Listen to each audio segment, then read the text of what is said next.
I el que li vaig dir va ser textualment, més o menys, li vaig dir: senyoria, crec que la pròxima legislatura la via unilateral és impossible. Aquesta va ser la meva resposta i fermament ho crec, vist el vist. Aquesta legislatura la via unilateral és impossible.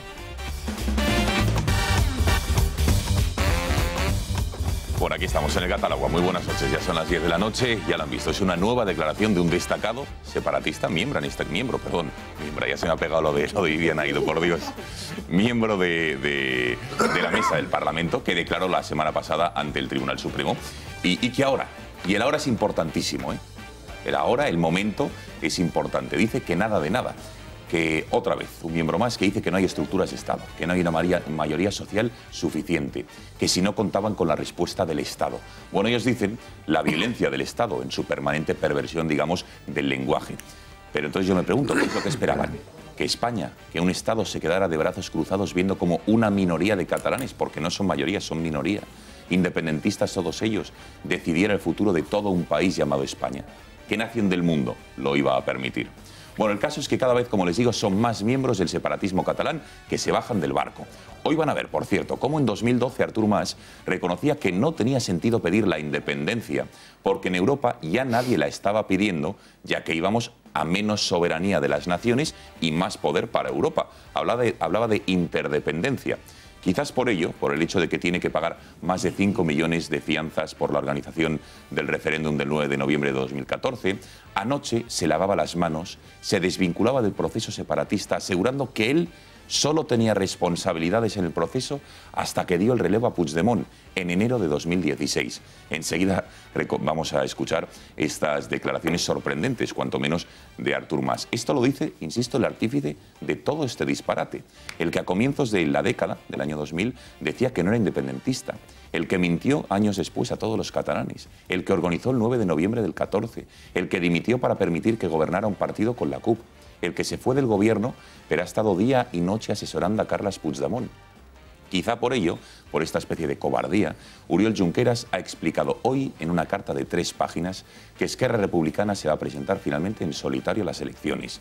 Lo que llama la atención es que el exvicepresidente deja la puerta abierta a no presentarse, ojo, a los comicios del 21 de diciembre. No sé si podemos ir viendo la carta. ¿Qué trama Junqueras? ¿Qué trama el independentismo en general? Porque está claro que nadie se cree que ahora estén arrepentidos, nadie compra su caída, digamos, del caballo como San Pablo. ¿Qué cabe esperar entonces de esta jugada? Lo vamos a analizar esta noche. Por cierto, esta noche nos va a visitar un portavoz policial para hablar de una cosa, una reivindicación que se viene pidiendo desde hace muchos años, pero que parece que en los últimos meses está cogiendo peso. Y es la equiparación salarial de lo que cobra un policía, un guardia civil, con las policías autonómicas y sobre todo con los Mossos d'Esquadra. No es posible que al mes pueda haber diferencias de hasta 800 euros en la nómina de un policía, de un guardia civil, y un Mosso d'Esquadra cobre esos 800 euros de más. Insisto, no se va a criticar que cobre mucho un Mosso d'Esquadra. Lo que se va a pedir es que por lo menos los servidores públicos, las fuerzas y cuerpos de seguridad del Estado cobren exactamente lo mismo. Y por ello este sábado hay organizada en Madrid una manifestación de la que ahora hablaremos. Por cierto, un par de asuntos más. El diputado de Esquerra Republicana, más conocido por sus numeritos parlamentarios que por su labor política, Gabriel Rufián, ha vuelto a dar la nota en el Congreso. Ya no queda nada de ese joven, de ese chaval procedente de las afueras de Barcelona que dejó las listas del paro para entrar en política. Su personaje se ha adueñado de Rufián y solo queda para dar la nota y hacer numeritos y decir, por cierto, patrañas como estas. Porque ustedes nos han molido a palos, le aseguro que nosotros les moleremos a votos. Usted dijo que iba a estar en el Congreso solo 18 meses. Desde el mes de marzo ya ha transcurrido el tiempo y usted sigue aquí. A lo mejor lo que no ha vuelto a enchufar ha sido aquella impresora que trajo y por eso no ha podido imprimir usted su renuncia al acta. Bueno, menos mal que el ministro del Interior hoy sí ha estado atinado en la respuesta, no en la gestión. Al menos es cuestionable cómo está gestionando los Mossos d'Esquadra. Pero verbalmente le ha dado, como se dice coloquialmente, un buen zasca a Rufián. Por cierto, Iglesias, hoy desesperado, ha llamado delincuente a Mariano Rajoy en pleno Congreso de los Diputados. Y este, huyendo de, digamos, el contacto en el barro que pretendía el líder comunista, le contestaba con Irán y con Venezuela. han quedado acreditadas dos cosas. Uno, que usted cobró sobresueldos ilegales regularmente, al menos desde 1997 hasta 2008. Usted y su partido han sido financiados por Venezuela y por Irán. Y también qué hacía su amigo el señor Monedero viajando durante 7 años consecutivos para recibir recursos del gobierno de Venezuela. Bueno, hablaremos de todo ello. Y también del PP, de las nuevas grabaciones que hoy, digamos que han salido ya a la luz, muchísimas. ¿Por qué ahora? ¿Por qué las conversaciones entre Zaplana e Ignacio González, que nada tienen que ver con el sumario, no tienen ningún interés? ¿Quién las ha filtrado? ¿Por qué? Y también analizaremos el contenido, porque desde luego arremete Ignacio González muy duramente contra Esperanza Aguirre y también contra Mariano Rajoy. Les presento a la mesa que hoy nos acompaña. Está con nosotros Alejandro Requeijo. Alejandro, buenas noches. ¿Qué tal? Buenas noches, Gonzalo. ¿Todo bien? Todo bien. Derbi este sábado, por cierto, ¿eh? Sí. ¿Optimista eres? Bueno, sí. Bueno, vamos a ver si el estreno del Metropolitano trae suerte, pero sí, si el Atlético de Madrid está de por medio, siempre optimista. Ah, que habláis de fútbol. No. Diputado Miguel Barrachina, procedente de Castellón, muy buenas noches. Un placer. ¿Cómo está usted? Pues encantado y feliz de ver el poder curativo de la prisión bien aplicada a los delincuentes, ¿no? Cómo ha cambiado el cuento en solo 7 u 8 días, espectacular. ¿Es sincero, ¿Es sincero este cambio del relato del cuento o es estratégico? Yo creo que es estratégico, evidentemente, y que con las aulas y los medios de comunicación van a seguir exactamente igual. Pero lo que sí es cierto es que al menos por una década nadie se va a atrever a volver a saltar, a volver a dar otro golpe de esta envergadura. Bueno, lo veremos. Javier Venegas, muy buenas noches. Muy buenas noches, Gonzalo. Hoy lo decía Rajoy, que por lo menos las elecciones del 21 de diciembre todos han acatado las reglas autonómicas y que así se presentan. Sí, bueno, a mí siempre me parece una solución bastante... No me ha gustado nunca la solución de aplicar el 155 completamente estéril para ir a elecciones. Ya lo veremos, no estoy tan optimista de que esto se ha quedado parado hasta dentro de 10 años, ojalá, pero yo creo que esto va a seguir. María Jamardo, muy buenas noches. Buenas noches. ¿Todo bien? Todo fenomenal. Equiparación salarial, policía autonómica con Policía Nacional y Guardia Civil. Importante reclamación. Hombre, pues yo creo que ya es una deuda histórica que tienen los gobiernos españoles con estos cuerpos policiales y que desde luego es justa y objetiva y tienen no solo todo el derecho, sino toda la razón a reivindicarlo. José Javier Esparza, buenas noches. Muy buenas noches. ¿Cuál es la fórmula mágica para que la historia, que normalmente televisivamente no ha tenido un encaje, digamos, de masas, de consumo, hayamos conseguido hacer píldoras de 12-13 minutos y ahí esté teniendo tan buenos resultados y tan buena audiencia? 14 minutos. Bueno, según la publicidad, por Dios. Es más, cuanto más cortas mejor, porque eso quiere decir que tendremos más publicidad. Así que anunciantes, bienvenidos. No, pues, dentro de un orden, con cierta moderación. Bueno, pues al final de lo que se trata es de contarlo como una noticia que a la gente le interesa porque forma parte de su vida y la historia forma parte de su vida, aunque no sea consciente de ello normalmente, ¿no? En cuanto se lo explicas, todo el mundo ve que sí. Ya les digo, Tiempos Modernos, el programa que va de 9:30 a 10 menos cuarto, está teniendo unos éxitos de audiencia brutales, sobre todo desde la vuelta de verano, también como Gracias por Nada, los informativos y este programa, El Gato al Agua. Dicho lo cual, ¿cómo pueden participar con nosotros? Lo pueden hacer a través de las redes sociales, ya lo saben, en primer lugar enviando mensajes, WhatsApps a nuestro número, al 670 03 45 43, 670 03 45 43, cualquier pregunta, reflexión u opinión, nos la envían y la iremos publicando. También lo pueden hacer a través de nuestra red social en Twitter, en nuestra cuenta @gato_directo o por último en YouTube. Nos pueden ver en directo. Si en algunos lugares de España no nos pueden ver, lo pueden hacer a través de YouTube, pueden comentar el programa y mañana ver El Gato al Agua en su integridad o los mejores momentos. Tiempo de presentarles hoy nuestro nuevo vino de nuestra sección que estrenamos este lunes, La Bodega del Gato. Hoy vamos a hablar de otro fantástico vino, es El Vínculo, un crianza del año 2012. Nuestras enólogas Andrea y Rocío nos van a presentar este fantástico vino del que recomiendo que tomen nota y vean cómo sus características y cómo lo catan, porque es importante la cata para saber cómo es un vino, si es bueno o malo. Este ya les adelanto que es fantástico. Vean.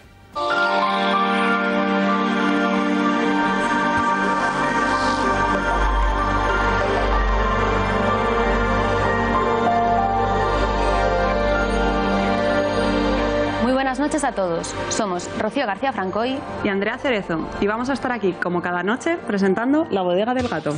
En esta ocasión os traemos un vino tinto perteneciente a la denominación de origen La Mancha. Se llama El Vínculo y es de la añada 2012. Este vino se llama igual que la bodega donde se elabora y pertenece al grupo bodeguero Pesquera de Alejandro Fernández. Recordemos que el grupo Pesquera está formado por 4 bodegas. Tiene Pesquera y Condado de Aza, de la denominación de origen Ribera del Duero, Dehesa de la Granja, en vinos de la tierra de Castilla y León, y la protagonista de esta noche, el Vínculo, que se elabora en La Mancha. Correcto. En esta bodega saben sacar todo el potencial a sus viñas, aunque ayuda que trabajen generalmente con viñedos viejos de gran calidad. El Vínculo es uno de los grandes ejemplos de que en la denominación de origen La Mancha se pueden hacer y se hacen buenos vinos. Pues sí, Rocío. Y el vino de esta noche es una muy buena muestra de ello. El Vínculo, del añado 2012, se elabora exclusivamente con uvas de la variedad Tempranillo. Pasará en barricas de roble americano un mínimo de 18 meses y, eso sí, para redondearse antes de salir al mercado, permanecerá un mínimo de 6 meses en la botella. Algo muy a tener en cuenta, puesto que rara vez un vino está rico y bebible justo después de salir de la barrica, ¿verdad? Sí. En el mundo del vino hay que tener mucha paciencia y saber dar importancia al tiempo. Y cierto, Rocío, lo estaba aquí oliendo. Estás adelantada, como siempre. Y sí, así que vamos a pasar a la cata, que es lo que más nos gusta. Y bueno, pues la verdad es que el color tiene un color granate, así como con un toque un poco más de cereza. Sí, es muy limpio, sí, tiene una capa muy alta, la verdad. O sea, bueno, la Tempranillos, en general los vinos de Tempranillo tienen capas altas. Sí, y en nariz. En nariz a mí me salen más los aromas de la barrica, vainillas, un tostado así muy fino, muy elegante, con algo de frutas rojas y negras. A mí en boca, que ya lo he probado, me salen las frutas rojas, pero un poco compotadas. No sé si te sale a ti esa... o sea, no es fruta fresca, es un poco así tirando como, más a mermelada. Tirando más a mermelada, sí, que la verdad es que está muy bueno. Un vino bastante equilibrado. Sí, equilibrado, una madera redondo, presente. Sí, está... Un buen vino, Andrea. Sí, un buen vino. Y bastante económico, así que creo que no llega a los 10 euros, ¿no? Correcto. Sí. Así que ya me gusta más.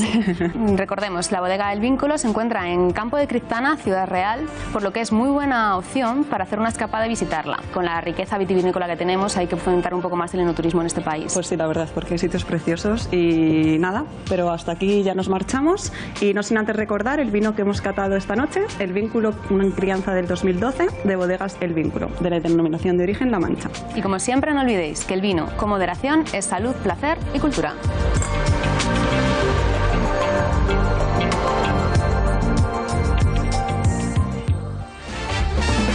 Bueno, fantástico este vino de la denominación de origen de La Mancha, el Vínculo de... el grupo bodeguero Pesquera. ¿Qué os ha parecido, señores? ¿La obispo Esparza? ¿Qué te ha parecido? A mí me parece francamente bueno. ¿Sí? ¿Te ha gustado? No he sido capaz de seguir la explicación completa de las señoritas, que evidentemente saben mucho más que yo y beben mucho más que yo.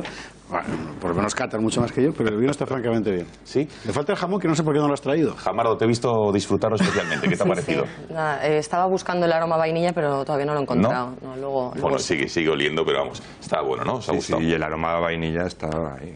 Clarísimo, ¿no? Bueno, luego yo lo intento. Fantástico este vino. Por cierto, tiempo de la sátira y el humor esta noche de la mano de Alfredo Urdaci, y entramos ya a analizar con nuestro primer invitado, Pablo Pérez, que es miembro de la Ejecutiva Nacional de Jusapol, una nueva organización, digamos, dentro de la policía para que reclaman la equiparación salarial entre el Cuerpo Nacional de la Policía, la Guardia Civil, con las policías autonómicas. Escuchamos a Urdaci y entramos ya en materia. Duele ver a Rufián como si fuera un bachiller inadaptado que busca sin descanso la expulsión de la clase por indisciplina. Como no se va de diputado para no perder el sueldo, está buscando que le echen a ver si así le recogen en las listas de diciembre, pero no cuela. Y Pastor, la presidenta, le ha llamado a capítulo para leerle sus derechos y sus obligaciones. Rufián sería un excelente sargento en la nueva mili de la República Imposible, pero tiene que seguir de diputado para dar espectáculo. Es lo que queda de la secesión. Un vulgar actor que cuenta su delirio con ruido y furia, un balbuceo de aspavientos y palabras sin sentido, el aire tartamudo de la independencia frustrada, mientras agita en la cámara unas esposas compradas en el bazar del espía. A su lado Tardá sufre la pena del extravío y se sienta taciturno como un gato melancólico. Rufián se ha ido de la cámara porque ya no podía escuchar el eco de sus propias promesas en boca del ministro Zoido. Se ha largado a la calle a dar patadas a las latas y a los perros de Madrid que no le ladran porque ignoran la secesión, tan españoles. Rufián es de los que se creyó el sueño y ahora rumia su rencor. Cualquier día gritará su viva España como un converso viajante de impresoras. Con todo mi afecto para los espectadores del Gato. Gracias, Ordaz, y entramos en materia. Saben ustedes que en España ser policía o ser guardia civil o al ser miembro de la policía, de la Guardia Civil, no se cobra lo mismo que ser miembro de una policía autonómica. Sobre todo con los Mossos d'Esquadra, que es donde hay una diferencia salarial que clama al cielo. Y ustedes dirán, bueno, las tareas que realizan unos y otros serán diametralmente opuestas, o los Mossos d'Esquadra tendrán bastante más responsabilidad para ganarse, digamos, más dinero de lo que gana el resto. De todo ello vamos a hablar, a ver si es cierto o no, si es justo o no es justo el hecho de que haya esta brecha salarial. Por cierto, ayer le preguntaron al presidente del Gobierno y enseguida escucharemos cuál fue su respuesta. Para hablar de todo ello tenemos con nosotros a Pablo Pérez, que es miembro de la Ejecutiva Nacional de Jusapol. Pablo, buenas noches. Hola, buenas noches. Bueno, en primer lugar, ¿qué es Jusapol? Pues Jusapol es una asociación que se creada por miembros de la Policía Nacional, unos compañeros pues ya un poco cansados de siempre las palmaditas en la espalda, muchas promesas incumplidas y eso, pues, y la poca actividad que había en cuanto a los sindicatos, pues se promueve el crear esta asociación en Palencia, unos compañeros de la calle, de Z, trabajando, como vulgarmente se suele conocer, y deciden pues empezar a moverse a través de, sobre todo, de WhatsApp. Empiezan a crear grupos, empezamos a expandirnos un poquito ya a nivel nacional, hasta crear pues lo que es la asociación inscrita en el registro del Ministerio del Interior. Pero se mueven y se asocian con un objetivo. ¿Cuál es ese objetivo? El único objetivo que tiene la asociación es conseguir la equiparación salarial de tanto Policía Nacional como Guardia Civil con las policías autonómicas, dado que hay una brecha salarial que estamos hablando aproximadamente de unos 600 euros brutos mensuales. 600 euros. 600 euros brutos mensuales, eso hablando solamente de lo que es el sueldo. Ahí habría que añadir más cuestiones, como pudieran ser la asistencia a los juicios, en la cual tanto Policía como Guardia Civil se sufragan sus gastos. Nadie te abona nada por ir a un juicio. En cambio, Mossos d'Esquadra, Erchainas, esa asistencia a juicios es remunerada. ¿Vale? Otra cosa importante, el tema de las horas extraordinarias. Nosotros en Policía Nacional y Guardia Civil es difícil que haya servicios extraordinarios, y cuando los hay o bien se compensan con horas o días libres, o si se abona en dinero saldríamos aproximadamente a unos 8 euros la hora extra. 8 euros. 8 euros la hora extra. Y en cambio, las policías autonómicas vendrían a cobrar pues de unos 19 a 22 euros la hora. Más del doble incluso. Más del doble incluso, a veces el triple. La hora extra. Efectivamente. Qué barbaridad. Son temas que todo va sumando. Y parte importante... Antes de seguir con las reivindicaciones, ¿por qué esta brecha salarial? ¿Cómo es posible que una policía autonómica cobre tanto más que la Policía Nacional? Pues eso es lo que no conseguimos entender, porque las competencias que tienen ambos cuerpos son prácticamente iguales. Incluso Policía Nacional y Guardia Civil tienen más competencias que las policías autonómicas, entonces no conseguimos entender esa brecha. De ahí la creación de esta asociación para luchar por algo que consideramos que es de justicia. Que tanto su trabajo bien valorado, que entendemos, nosotros no pensamos que esté sobrevalorado el trabajo de los Mossos. Nosotros lo que consideramos es que nuestro trabajo está infravalorado. Entonces vamos a ver, señor Pérez, ¿un Mosso d'Esquadra hace lo mismo que un Policía Nacional? Entiendo yo, y por hacer lo mismo hay esta brecha salarial, ¿o hacen cosas diferentes? Las competencias son las mismas exactamente, incluso nosotros, en este caso, tendríamos más competencias de las que puede tener un Mosso d'Esquadra. Vamos a ver, las reivindicaciones en el comunicado que la justicia salarial policial, que es, insisto, ¿qué son ustedes? ¿Sindicatos? ¿Asociación? No, somos una asociación. Somos una asociación en la que confluimos tanto policías nacionales como guardias civiles. Bien, ahí van viendo pues lo que decía ahora el señor Pérez, que el colectivo lleva muchos años adormilado, conformándose con muy poco, resignado en el tema de la equiparación. Dicen ustedes que son apolíticos y asindicales. Y vamos a las reivindicaciones, porque también me llamaba una la atención. Ha dicho usted efectivamente la equiparación, con el ejemplo de los 600 euros que están viendo en su pantalla. Dice en la pantalla, han presentado ustedes una iniciativa legislativa popular en el Congreso, con lo cual ahora van a proceder a la recogida de esos 500.000 de firmas necesarias para que se presente, digamos, en la Cámara Baja. Y aquí dicen además que en la jubilación pierden ustedes poder adquisitivo. Cuando llegan ustedes a los 65 años, se jubilan.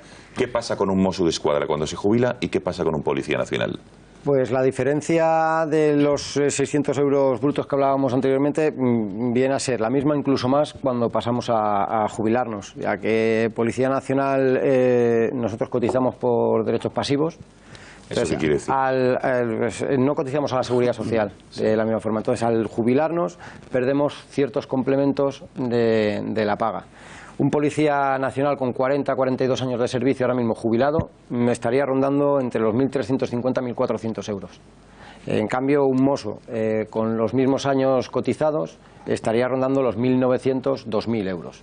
Ahí ya hablaríamos de una diferencia un poquito más amplia todavía. Solo cotizan, si lo he entendido bien, por su sueldo base, y el mozo cotiza por el sueldo base más los complementarias, horas extras, exactamente, etcétera, en ¿no? los complementos es donde están las diferencias importantes. Bueno, Jamardo, ¿qué te parece? Eso es importante, digamos, esta reivindicación, lo decíamos al comienzo del programa, es de justicia, y este sábado, por cierto, Pablo, sí. María, hay una manifestación en Madrid, ¿no? Efectivamente, ya tuvimos 2 concentraciones en delegaciones de gobierno en toda España, una manifestación el día 6 de octubre, ahí lo estamos la cual fue algo, un hito histórico. Juntamos prácticamente 20.000 policías y guardias civiles, algo que no se había visto en España. Y este próximo día 18, el sábado, en Madrid, 11:30 en la Puerta del Sol. Efectivamente, en Sol a las 11:30. Esperamos que sea la manifestación más grande en la historia de la democracia de las fuerzas y cuerpos de seguridad. Estamos ya un poquito cansados, hemos escuchado la proposición no de ley que han presentado para la equiparación. No nos vale, una proposición no de ley no es vinculante, no nos lleva a ningún sitio. Ha salido el señor ministro también diciendo... Escuché lo que decía ayer Rajoy, le preguntaban en concreto qué le parece la reivindicación de la equiparación salarial entre policía y guardia civil con las policías autonómicas. Y esto es lo que contesta el presidente del gobierno. Va a equipararles el sueldo a los Mossos. Que si hay que pagárselos. Si hay que equipararle el sueldo a los policías y guardias civiles. Bueno, civiles. sí, a mí me gustaría equiparárselo a los policías y a los guardias civiles y a muchos funcionarios públicos. Es decir, en general, las remuneraciones de las comunidades autónomas están por encima de las remuneraciones de la Administración del Estado. No solo en las fuerzas y cuerpos de seguridad, sino también en otros sectores. Bueno, hemos pasado una etapa muy mala en España, donde hubo congelación de los sueldos.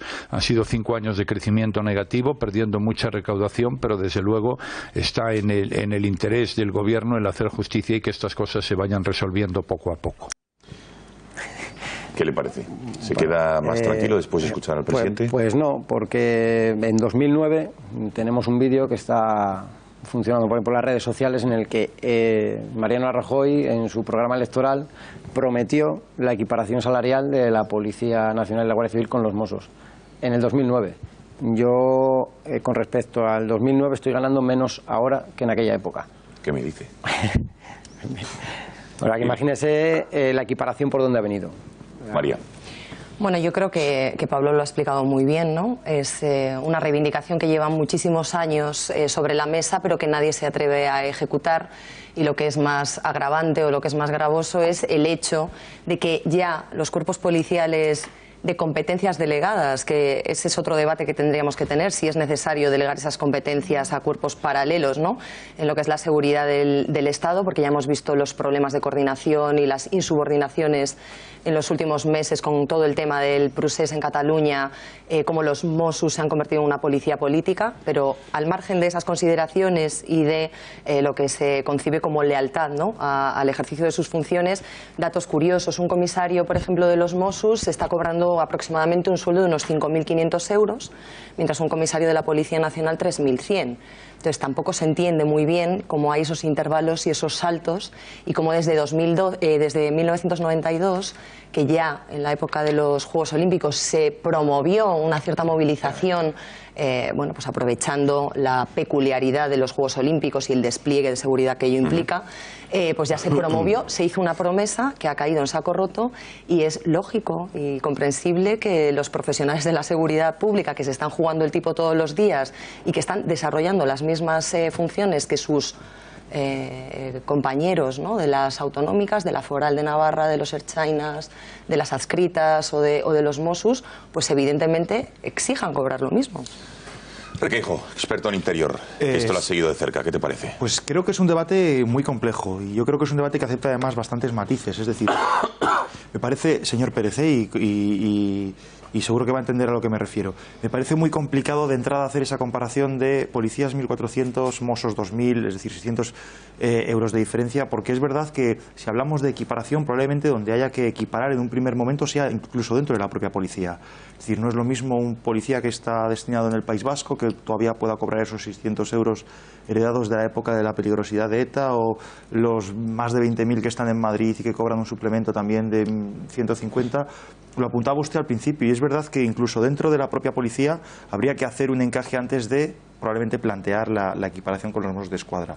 Dicho lo cual, yo creo que nosotros en el Español llevamos mañana una información que es interesante, que la firma mi compañero Jorge Sainz, que es que Ciudadanos y el Partido Popular, el Gobierno en este caso, ultiman un acuerdo para que esa equiparación entre policías del Estado, de ámbito estatal, y los Mossos de Escuadra y la Ertzaintza sea efectiva de aquí a 3 años. En un primer momento las conversaciones eran a 5 años. Lo que en un principio se incluiría en el anteproyecto de ley de los presupuestos sería ir incrementando las partidas presupuestarias para este fin, para lograr esa igualación efectiva en el año 2020. Yo creo que es una información que es interesante. Y a partir de ahí le lanzo una pregunta, señor Pérez, que me va a entender la ironía. Hay mucha gente dentro de los Fuerzas y Cuerpos de Seguridad que les comparan a ustedes con Podemos por aquello de la irrupción al margen de ese movimiento. A ustedes dice a Jusapol. Jusapol, sí. Ah, vale, a la asociación, yo quería vale. preguntarle si dentro de esa descripción que ustedes hacen de sí mismos de apolíticos, si se sienten cómodos con esas etiquetas, si les hace gracia, si creen que... Hombre, hay mucha gente dentro de la Fuerza de Seguridad con una tendencia o una ideología, pues por así decirlo, más de izquierdas que pueda comulgar con vuestro movimiento. No entendemos de ideologías, sinceramente. Se ha creado la asociación y se dice desde un principio que somos apolíticos y asindicales. Y los vínculos que nos quieren hacer con Podemos yo creo que vienen desde ciertos sitios que nos quieren hacer daño. Lo que quieren es desacreditarnos, que ciertos medios de comunicación nos veten por ese motivo. Entonces, de ahí el hecho de que la semana pasada sacásemos un comunicado oficial diciendo que esta asociación no tiene ningún vínculo con ningún partido político, no solo con Podemos, sino ni con Podemos, ni con el PP, ni con el PSOE. No tenemos vínculo con ningún partido político. Sí, lo que buscamos es, lógicamente, el apoyo de todos, porque entendemos que nuestro trabajo tiene que estar valorado y apoyado por todos los partidos políticos. Nosotros somos las fuerzas y cuerpos de seguridad del Estado. El Estado incluye a todos los partidos políticos. Entonces entendemos que son todos los que nos tienen que defender y apoyar en este momento. Tenemos que hacer una brevísima pausa de publicidad. Enseguida damos paso al resto de la mesa. Vamos a ver ejemplos concretos de esas diferencias salariales. Y también, por cierto, veremos ejemplos de algunos Mossos de Escuadra como durante el último mes se han significado de una manera muy ostensible, estando de servicio con los independentistas. Imágenes, desde luego, que les van a llamar mucho la atención. Publicidad y estamos de vuelta.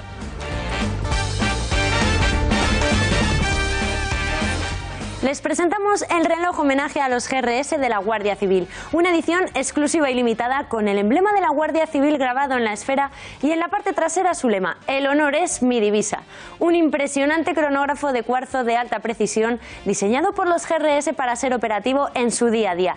Disfrute de este impresionante y robusto reloj homenaje a los GRS, duro y resistente como ellos, y sienta en su muñeca toda la admiración del pueblo español a la Guardia Civil. Llame ahora mismo a publi.com 902 180 190 y recíbalo en 24 horas con regalo de una segunda correa de piel negra combinada con el verde característico de la Guardia Civil junto a su certificado de autenticidad. Páguelo como quiera, contra reembolso, con tarjeta de crédito o en cómodas cuotas mensuales. Llame ahora al 902 180 190 o publi.com.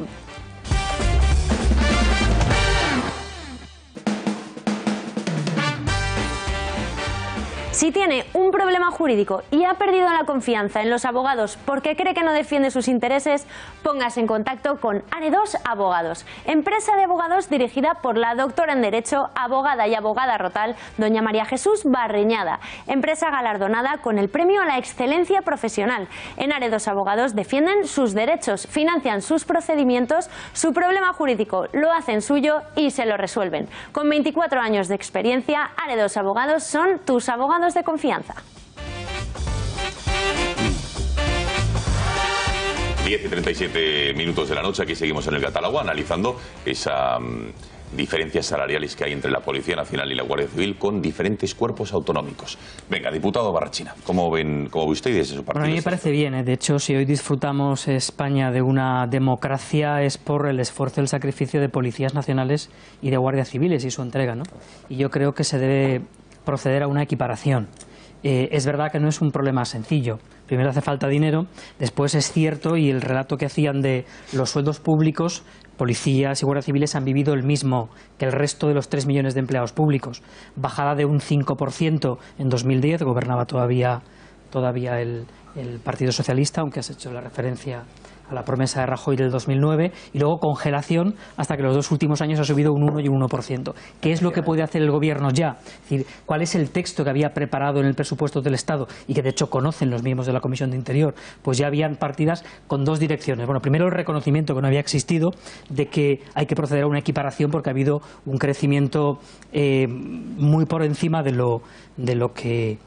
un distanciamiento general de 2 policías en concreto, de Ertzainas y Mossos respecto a Policía Nacional y Guardia Civil. Primero, el reconocimiento de que eso hay que corregirlo. Y segundo, 2 partidas distintas para 2 efectos distintos. Primero, los 77.000 guardias civiles, elevarlos hacia los policías nacionales, y los 65.000, es decir, el conjunto de los 140.000 hacia Mossos y Ertzainas. Y eso hacerlo, y habían partidas, y hay partidas consignadas o previstas que tenían el objetivo era entrar en vigor el 1 de enero. Perdimos desgraciadamente el respaldo del PNV con motivo del golpe fallido en Cataluña.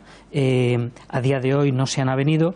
Confiamos en que el PSOE, pues con un cupo de diputados de solidaridad o de alguna forma alcanzar un acuerdo cuando se vote en Cataluña, y por tanto que eso pueda proceder. Es un problema antiguo. Hoy relataba el ministro un documento de la etapa de Corcuera, donde efectivamente ya se vislumbraban esos crecimientos. No es automático ni es sencillo. Es decir, el dato que ha dado don Pablo Pérez muy acertadamente de una pensión de 1.350 es 350 euros por encima de la pensión media en España. Hoy el salario medio en la función pública es 2.600 y en el sector privado 1.600. Por tanto, es un problema que tiene la Policía y la Guardia Civil y toda la sociedad española en general. El hecho de elevar los salarios públicos supone evidentemente un recorte en los salarios privados, salvo que como hoy generes empleo.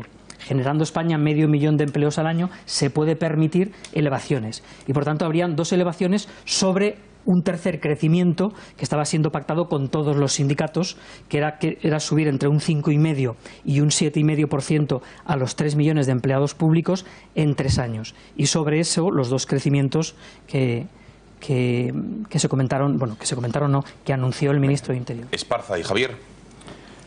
Bueno, todo esto que decís es verdad, pero en el fondo la raíz del problema no es administrativa o económica, sino que es estrictamente política. Esto forma parte de la descabalada estructura de gasto público que hay en España, debida a una forma de organización, que es la del Estado de las Autonomías, que deliberadamente privilegia la legitimidad autonómica por encima de la legitimidad del conjunto del Estado. Y en regiones donde se ha permitido a las oligarquías nacionalistas locales dotarse de una fuerza armada propia, estas han empleado su prerrogativa política para incentivarlas más. Me imagino que a estas alturas nadie discutirá que si el País Vasco y Cataluña, sobre todo esta última, han montado las fuerzas policiales como las han montado, ha sido para dotarse de un instrumento armado. Y a las pruebas obvias me remito. Entonces, en realidad la cuestión no es que esta gente gane menos, es porque los otros ganan tanto más. Y aquí la cuestión de fondo es si tiene mucho sentido que el instrumento elemental del monopolio legal de la fuerza, que es la fuerza pública, si tiene sentido que esté en manos de instituciones cuya fidelidad o cuya lealtad para el conjunto del Estado es más que discutible.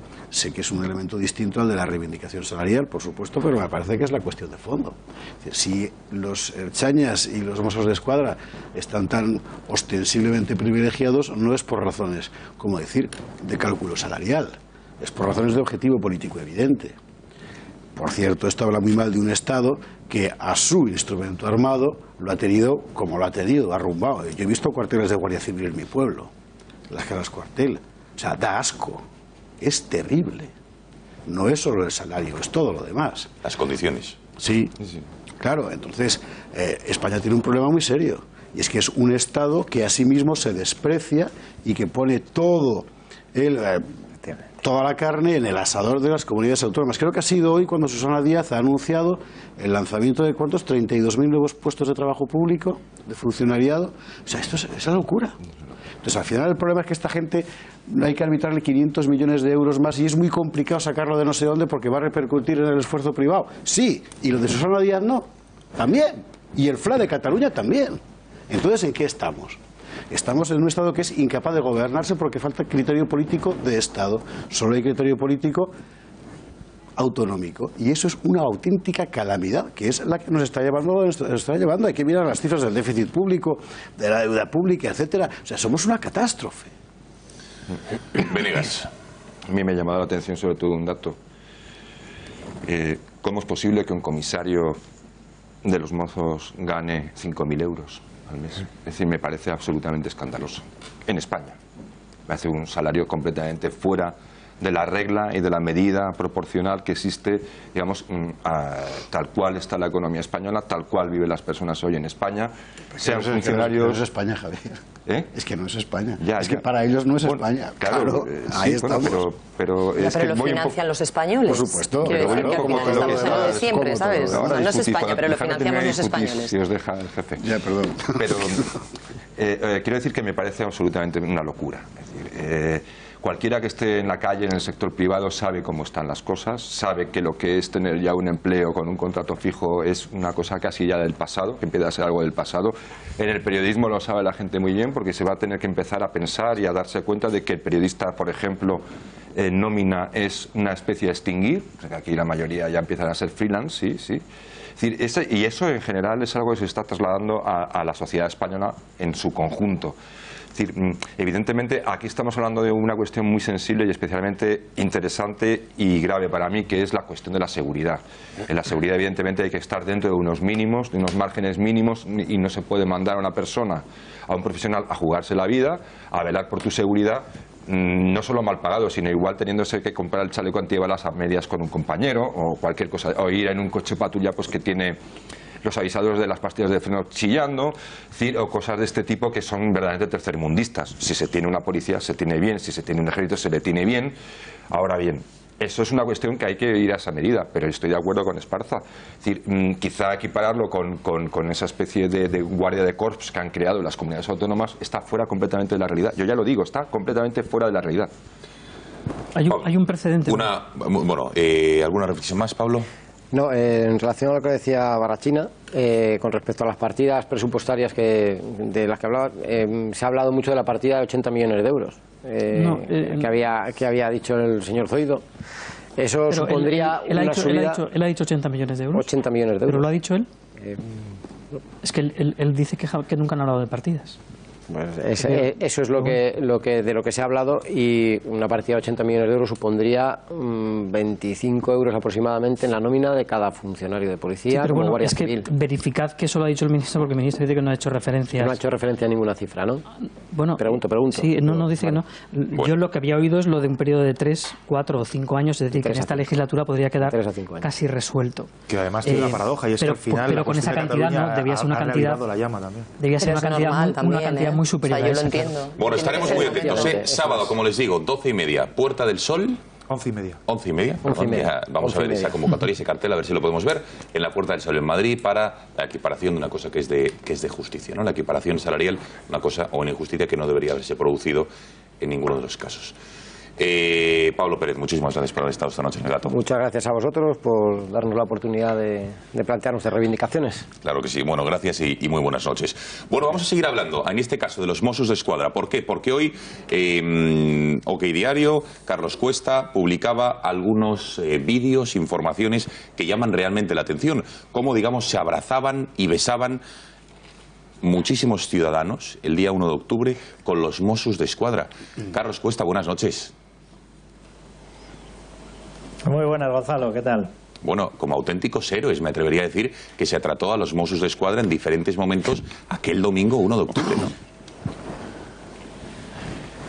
Bueno, como auténticos héroes, y luego hay cosas muy llamativas, ¿no? Porque a lo largo del vídeo la persona que hace como de organizador va narrando las peripecias que tienen que pasar y dice: estamos pasando hambre, estamos pasando sed, estamos pasando frío, estamos pasando... Y dice, bueno, pues no sé qué es lo que están pasando, porque más bien están pasando de todo, pero pasando de todo olímpicamente los Mossos. Tenían a los Mossos 20 metros más allá, 30 metros más allá.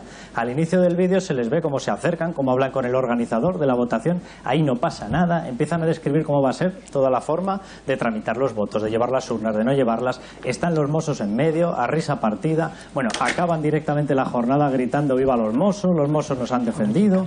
Cuenta la propia persona que está organizando la votación, les dice a la gente que tiene ahí, a todos los votantes, que bueno, estaban tan estresados y con un ataque del Estado opresor tan brutal, que estaban con los niños, con los columpios, con la morcilla, con el no sé qué, con la merienda, una cosa de escándalo. Y él mismo narra delante de toda la gente, dice: los Mossos me consta que nos han defendido, que se han enfrentado a la policía para que no lleguen aquí. Aquí, dice, no hay policía. Dice, bueno, dice, están los Mossos. Bueno, los que no están son la Policía Nacional ni la Guardia Civil. Y acaban todos vitoreando a los Mossos, salen todos, hacen una especie de paseillo, abrazo va, abrazo viene, beso va, beso viene. Y dices, pero bueno, qué cachondeo es este, ¿no? Sí, la policía del pueblo, Carlos. Hemos preparado un pequeño resumen de este vídeo y lo vemos y enseguida lo comentamos. Venga. Policia que tenim... No sé si estareu d'acord amb mi, però des del que va passar el 17 d'agost, aquest país ha canviat el concepte que tenia de la nostra policia. Han passat a ser una gent que de vegades no enteníem què feien i per tant els castigàvem, a passar a ser una gent que estan aquí com nosaltres i defensant-nos, perquè hi ha molts llocs i em consta que s'han enfrontat directament a la injustícia. Per tant, gràcies Mossos.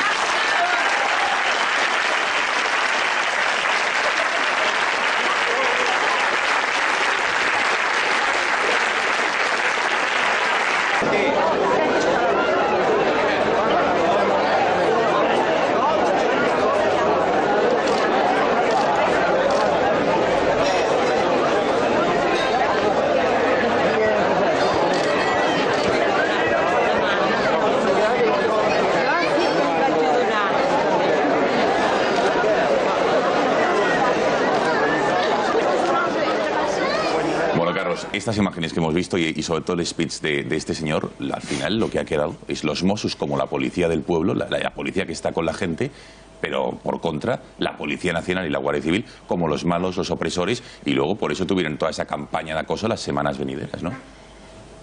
Sucesivas, mejor dicho, sí. Claro, aquí hay una cosa... Efectivamente, o sea, nosotros vemos las imágenes y lógicamente tras verlas dices, bueno, esto es un choteo, esto es una vergüenza, pero si pasas ya a la parte jurídica, es decir, a la parte que tiene una relevancia brutal, vamos a ver, España se supone que está constituida como un país, se supone que las fuerzas y cuerpos de seguridad del Estado protegen todos a los mismos ciudadanos de los mismos delitos. Claro, cuando ves estas escenas dices, oye, aquí hay una determinada policía, 17.000 agentes, nos cuestan un pico, entre 600 y 700 millones, los pagamos todos los españoles desde partidas del Ministerio del Interior, estos señores no se lo pagan ellos. Bueno, en esto, realmente en estos momentos, en Cataluña nadie se paga los servicios que están prestando, los pagamos entre todos los españoles. Pero es que en este caso concreto, lo que estamos viendo es la evidencia de que ellos exhiben abiertamente su policía del pueblo, como una policía que se enfrenta al resto de la policía.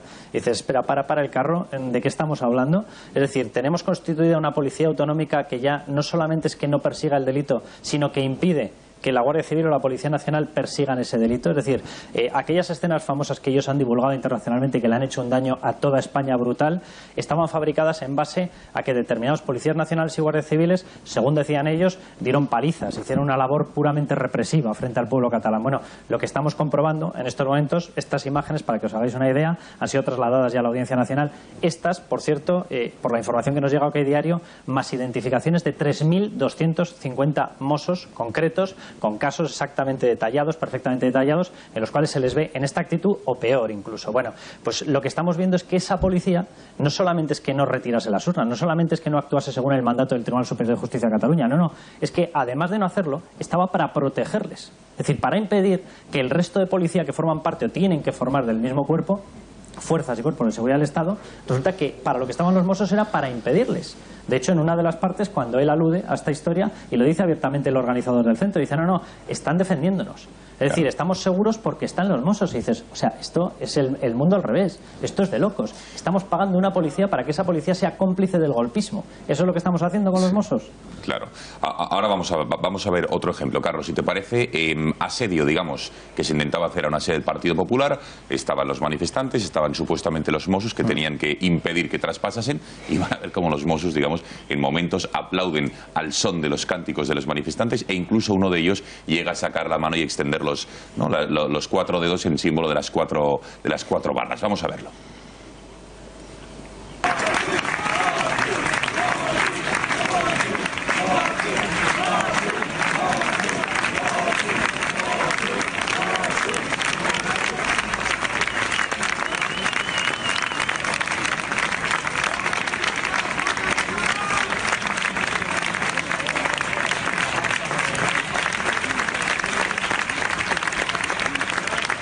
Bueno, eso también ocurría. Carlos, de actualidad, ¿quién manda a día de hoy en los Mossos? Porque vimos la huelga, por ejemplo, salvaje de la semana pasada, que era todo menos una huelga laboral, era una huelga política, y al final los Mossos permitieron que se produjeran, que se invadieran las vías de la Bensans en Gerona, que se cortasen las principales arterias de entrada en Barcelona, con lo cual el 155 supuestamente se ha aplicado, ya no está Trapero, pero ¿quién está al frente de los Mossos? ¿Y ha cambiado algo en este cuerpo policial? Esa es una gran pregunta. Si cogemos la Constitución, en la Constitución aparece una parte explicativa inicial donde dice que el Gobierno de la Nación y todos los poderes están obligados a garantizar los derechos y libertades de todos los españoles. Esta misma policía, es decir, los Mossos, tienen como ramificación de esa potestad, tienen la obligación de hacer cumplir esas leyes. Y lo que estamos viendo es que antes directamente hacían una omisión clamorosa, es más, se les aplaudía por incumplir las leyes, se les adoraba poco menos que como una especie de defensores del golpismo, y en estos momentos, bueno, pues a lo mejor ha bajado algo la intensidad, pero lo cierto es que tampoco cumplen ese mandato de la Constitución. Es decir, en estos momentos, esos Mossos, el otro día en esa huelga, no garantizaron el derecho de la gente a optar libremente entre hacer huelga o ir a trabajar. Por cierto, derecho de opción libre de la huelga, las huelgas son laborales, es decir, esta huelga era una huelga política, por tanto no tenía que haber tenido ningún tipo de protección. Es decir, nadie tendría que haber estado cortando ninguna carretera, porque las explicaciones oficiales que hemos visto, hombre, eran o podrían incluso haber sido más o menos pasables si hubiese sido una huelga. Esto no era una huelga. Esto era un acto de amotinamiento anticonstitucional y en contra de la libertad de movimiento de la gente. No tenía causa laboral, por tanto ahí no podían estar ninguno de los que estaban cortando vías, ¿no? Y en estos momentos lo que estamos viendo es que bajo una premisa, que a mí es lo que me preocupa, aquí se había aprobado un 155, se pasó por el Senado representa al pueblo español y le ha conferido, porque se le ha solicitado así, pero le ha conferido un mandato al gobierno. Y ese mandato es: tienes que recuperar el poder, tienes que recuperar la aplicación de la Constitución en Cataluña. Primera prueba de fuego, que fue esa huelga, y lo cierto es que no se ha cumplido. Y no se ha cumplido porque la gente no pudo expresarse libremente, no pudo deambular libremente, no pudo tener libertad de circulación y no pudo tener libertad de elección entre ser nacionalista, ser independentista o no serlo. No lo tuvo. Entonces, ¿quién está mandando? Bueno, en teoría está mandando el Ministerio de Interior. La realidad, ¿cuál es? Que viven todos los políticos en estos momentos, y en concreto el gobierno, bajo una premisa, que es el mensaje de hecho que se les trasladó ese día de la huelga, y además lo pusimos en OK Diario. Una premisa que es: no podemos volver a regalar fotografías como las que se vieron el 1 de octubre. Vamos a ver, yo particularmente, a mí eso no está dentro de la Constitución. La Constitución no te da un mandato de evite usted una imagen internacional. Y por cierto, ¿usted quiere evitar esa imagen internacional? Es muy sencillo.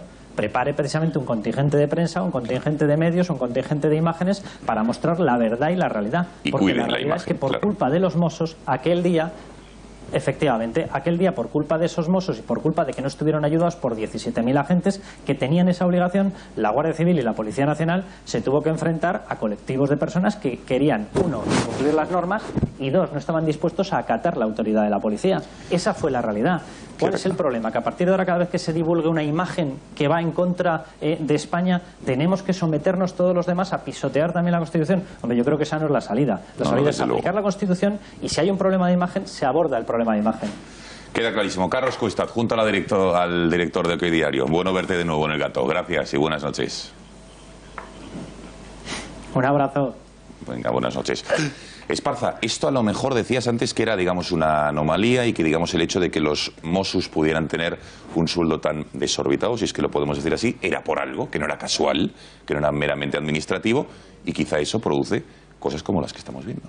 Pero es que es deliberado, que es así. Quiero decir, es que a mí lo que me sorprende es que haya como una especie de resistencia mental a aceptar que estamos ante una situación de ruptura de la unidad nacional, donde una parte, al menos solo una, y seguramente más, del Estado, ha construido con dinero del Estado los instrumentos para romper el Estado.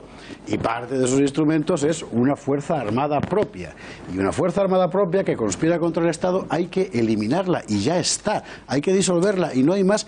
Y con toda seguridad hay muchos mozos de escuadra que no son separatistas, pero perdón, me da lo mismo. Es decir, en un cuerpo armado lo fundamental no es lo que piensa, perdóname, el cabo cuartel. Bien. Lo fundamental es lo que piensa el general. Pues esto es exactamente igual.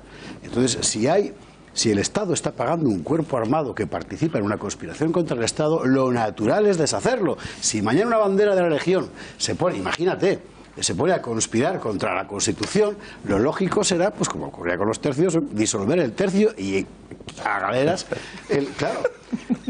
Pues es barba. Acabo de publicar un libro sobre eso, por cierto, luego te lo paso. Disolves el tercio, en este caso el tercio de Cerdeña, por ejemplo, le pasó eso, ¿verdad? Claro. Pero es una cuestión elemental de disciplina. Son funcionarios públicos. Sí. Yo, de verdad, alucino con el hecho de que la gente le cueste tanto aceptar que lo natural es disolverlo. No sé si disolver o no, pero podía haber hecho el gobierno algo aplicando el 155 y las imágenes de la huelga política, que no laboral, de la semana pasada, evidencian que no se ha hecho nada. Era una huelga, era un sabotaje. Era un sabotaje. Venga, pedía la palabra Requeijo y alguna reflexión más. Venga. Sí, dos ideas muy rápidas. Lo primero, tanto el Tribunal Superior de Justicia de Cataluña como el Juzgado de Instrucción número 13 de Barcelona, que es los que investigan actualmente los hechos sucedidos durante la preparación del referéndum y la celebración del referéndum, tienen informes elaborados por la Brigada de Información de la policía en Barcelona, donde se detalla no solamente una pasividad, como se dijo en sus primeros momentos, sino también una colaboración, por así decirlo, activa. Y luego una reflexión que me transmitía hace unos días un alto miembro de las Fuerzas y Cuerpos de Seguridad del Estado sobre la figura de Trapero. Me decía, al hilo de lo que estábamos comentando, me decía que a Trapero lo que le empezó a generar su final, por así decirlo, su final policial, fueron los atentados de agosto. Porque ahí la Generalitat lo que quiso fue relanzar la imagen de Trapero y por extensión de los Mossos de Escuadra como la idea sería algo así como una policía madura para un país ya maduro. Exacto. Y en ese sentido ahí utilizaron la figura de Trapero, que desde el punto de vista, vamos a decirlo así, de la transmisión operativa, lo que habían sido decisiones, al menos en el primer impacto, fue una persona que generó un consenso favorable, ¿no? Porque parecía un tipo serio, daba una imagen. Y ahí, fijaos que Soler, que es la persona que está por encima de él, lo que estaba por encima de él antes de la aplicación del 155, apenas apareció. Siempre el dúo era Joaquín Forn, que hacía como la introducción, y luego era Trapero que daba las...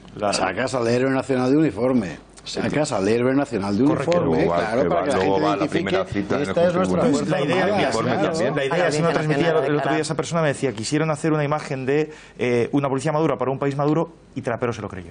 Por cierto, hablando de hechos concretos, también publicabas, Requeijo, en El Español, Mossos de Paisano alertaron el 1 de octubre a los colegios electorales de los movimientos de la policía. Sí, eso Déjame sorprenderme, Esparza, déjame que me sorprenda, porque vale, puede ser, pero a mí eso ya es de la acción, ya me parece brutal. Ahí lo que detallan esos informes, es en concreto de la Brigada de Información de la Policía allí en Barcelona, es que efectivamente ellos detectaron, ahí cuando una cosa es lo que fue la actuación, por así decirlo, de antidisturbios, y otra cosa fue la actuación de agentes de información que estaban, pues por así decirlo, sobre el terreno observando lo que pasaba. pasaba. Y se dieron cuenta de que había movimientos, y así está plasmado en el informe en negro sobre blanco, de Mossos de Escuadra, de paisanos subiéndose a coches no logotipados, es decir, que tenían la...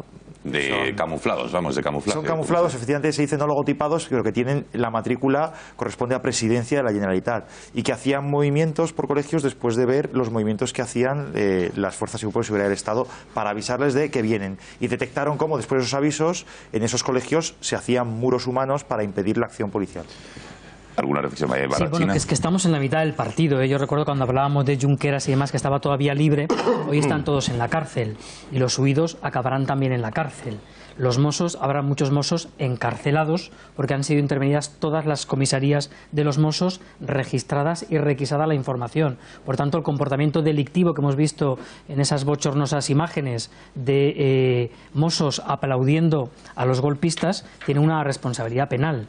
Hoy Trapero, que se dedica, están tareas ya puramente administrativas, está imputado y junto al resto tendrán que pechar con sus responsabilidades, que son responsabilidades delictivas. Y el 155 no es solo destituir a Trapero, fue cerrar las embajadas, fue disolver una cámara completa, una cámara autonómica, meter en la cárcel no, disolver a todo un gobierno, un montón de actuaciones es que, claro, están si no dando se hace eso ya no un montón de actuaciones que se han hecho por primera vez en la historia y que el resultado, y estoy seguro de que en esta mesa no encontraré ningún apoyo, el resultado ha sido determinante y en términos de democracia magnífico. El cambio en la opinión de todos los separatistas que hace 10 días se negaban a declarar y hoy quieren todos confesar y proclamarse españoles es por la determinación de un gobierno,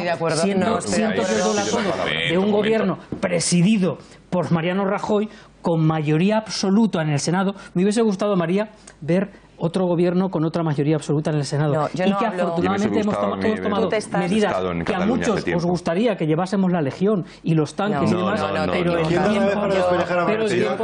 Pido la vez. Era una provocación para los tercios, permitidme. Oye, permitidme. Que me gustaría, María... A ver, María, vamos a ver, porque, insisto... Que me gustaría que no hablaseis... Vale, apunta, nota. Ahora tendréis la réplica tanto tú como Venegas. Del 155 solo sobre qué estamos haciendo con los Mossos, que se verá en su momento, sobre todas las medidas que se tomaron ese día, que 150 asesores individuales se fueron a casa, que están sin sueldo, que se han tomado medidas importantes y que están dando su fruto. Felizmente están dando su fruto. El abandono de empresas en Cataluña está siendo menor y este no es un problema que se vaya a resolver en un día. El tancament de caíses es de 100 A ver, después de esta provocadora intervención de Barrachina, venga, Jamardo y Venegas, venga, a ver. No, yo solo quiero matizar porque evidentemente el 155 el Gobierno lo ha aplicado teniendo en cuenta cómo está recogido en la Constitución española, que lo que habilita es una herramienta digamos excepcional para intervenir una autonomía en el caso de que contra el interés general se salten las competencias o las funciones para la que está constituida. Un tema es el político. Bien. Por otra parte está el tema judicial. No olvidemos que la obligación o el mandato para desalojar los colegios el 1 de octubre, para impedir que se pusieran las urnas, para impedir que se accediese, es judicial. Bien, claro. No es una medida política derivada del 155. No, claro que no. Bien. Entonces hay que distinguir, pero hay que distinguir muy mucho, lo que son las medidas políticas y no confundir lo que son las medidas judiciales. Bien. Dicho lo cual, el señor Trapero toma una serie de decisiones que pueden ser escritas o no escritas, tácitas o implícitas, en las que se dan órdenes expresas para que los Mossos no intervengan o intervengan el mínimo posible. Porque si el operativo de los Mossos quisiese haber intervenido como tenía que haber hecho en función de esa orden judicial, los Mossos habrían entrado a las 4 o a las 5 de la mañana para blindar esos colegios, impedir que se amotinase la gente dentro o fuera y facilitar en esa orden judicial el primer impacto contra el que luego la policía tuvo que hacer cargas muy desagradables y en las que además se utilizó mediáticamente esa violencia, que no fue tal sino que fue proporcional, por parte de los separatistas. Yo lo que me pregunto es si el Gobierno en la aplicación del 155 cree que la medida de nombrar al número 2 de Trapero, número 1, y si cree que, por ejemplo, un Mossu que está ahora mismo de vacaciones actuando como escolta de Puigdemont armado en Bruselas es suficiente, A mí, personalmente, no me lo parece. Bien. Venga, Venegas, y que tenemos el próximo invitado. Sí, es una cuestión, yo entiendo que en política lo normal es caer en la política ordinaria, que es el tomar medidas sobre las cosas que van sucediendo, ¿no? Pero hay una cosa que se llama la política constitucional, que no es simplemente interpretar la Constitución, sino tener una visión realmente de lo que es el Estado dentro de lo que es la nación. Es decir, hemos llegado a esto porque esa visión no ha existido nunca, hemos estado en la política de corto plazo, constantemente los gobiernos centrales, es decir, no solo de Mariano Rajoy, sino de todos los que han venido anteriormente, y nos hemos encontrado con una Cataluña en la que el Estado español no estaba presente. De hecho, ha habido que mandar un transatlántico de un buque de recreo para mandar, entre comillas, tropas allí para ver qué es lo que pasaba, ¿no? Es decir, Policía Nacional. Entonces, es decir, ha habido muchos años en España en los que, por ejemplo, simplemente criticar el modelo autonómico estaba asociado con ser antidemócrata. Y eso ha venido también de la clase política. Absolutamente. No digo ya estar completamente en contra del modelo autonómico. Es decir, eso era lo más fascista que podía ser uno en este mundo, ¿no? Entonces, todo esto nos ha llevado a la situación en la que nos encontramos ahora. Lógicamente el gobierno ha tenido que hacer algo porque es que no había otra. Es decir, y sobre todo porque el ciudadano español, el que paga los impuestos, el contribuyente español, el que paga a estos tíos que luego no hacen cumplir la ley 5.000 euros al mes por ser un comisario político, más que un comisario, es decir, se ha hartado. Entonces, el PP ha tenido que tomar una decisión medianamente apoyada. ¿Y qué ha hecho? Aplicar el 155 en lo mínimo posible y meternos de hoz y coz en un proceso electoral el día 21.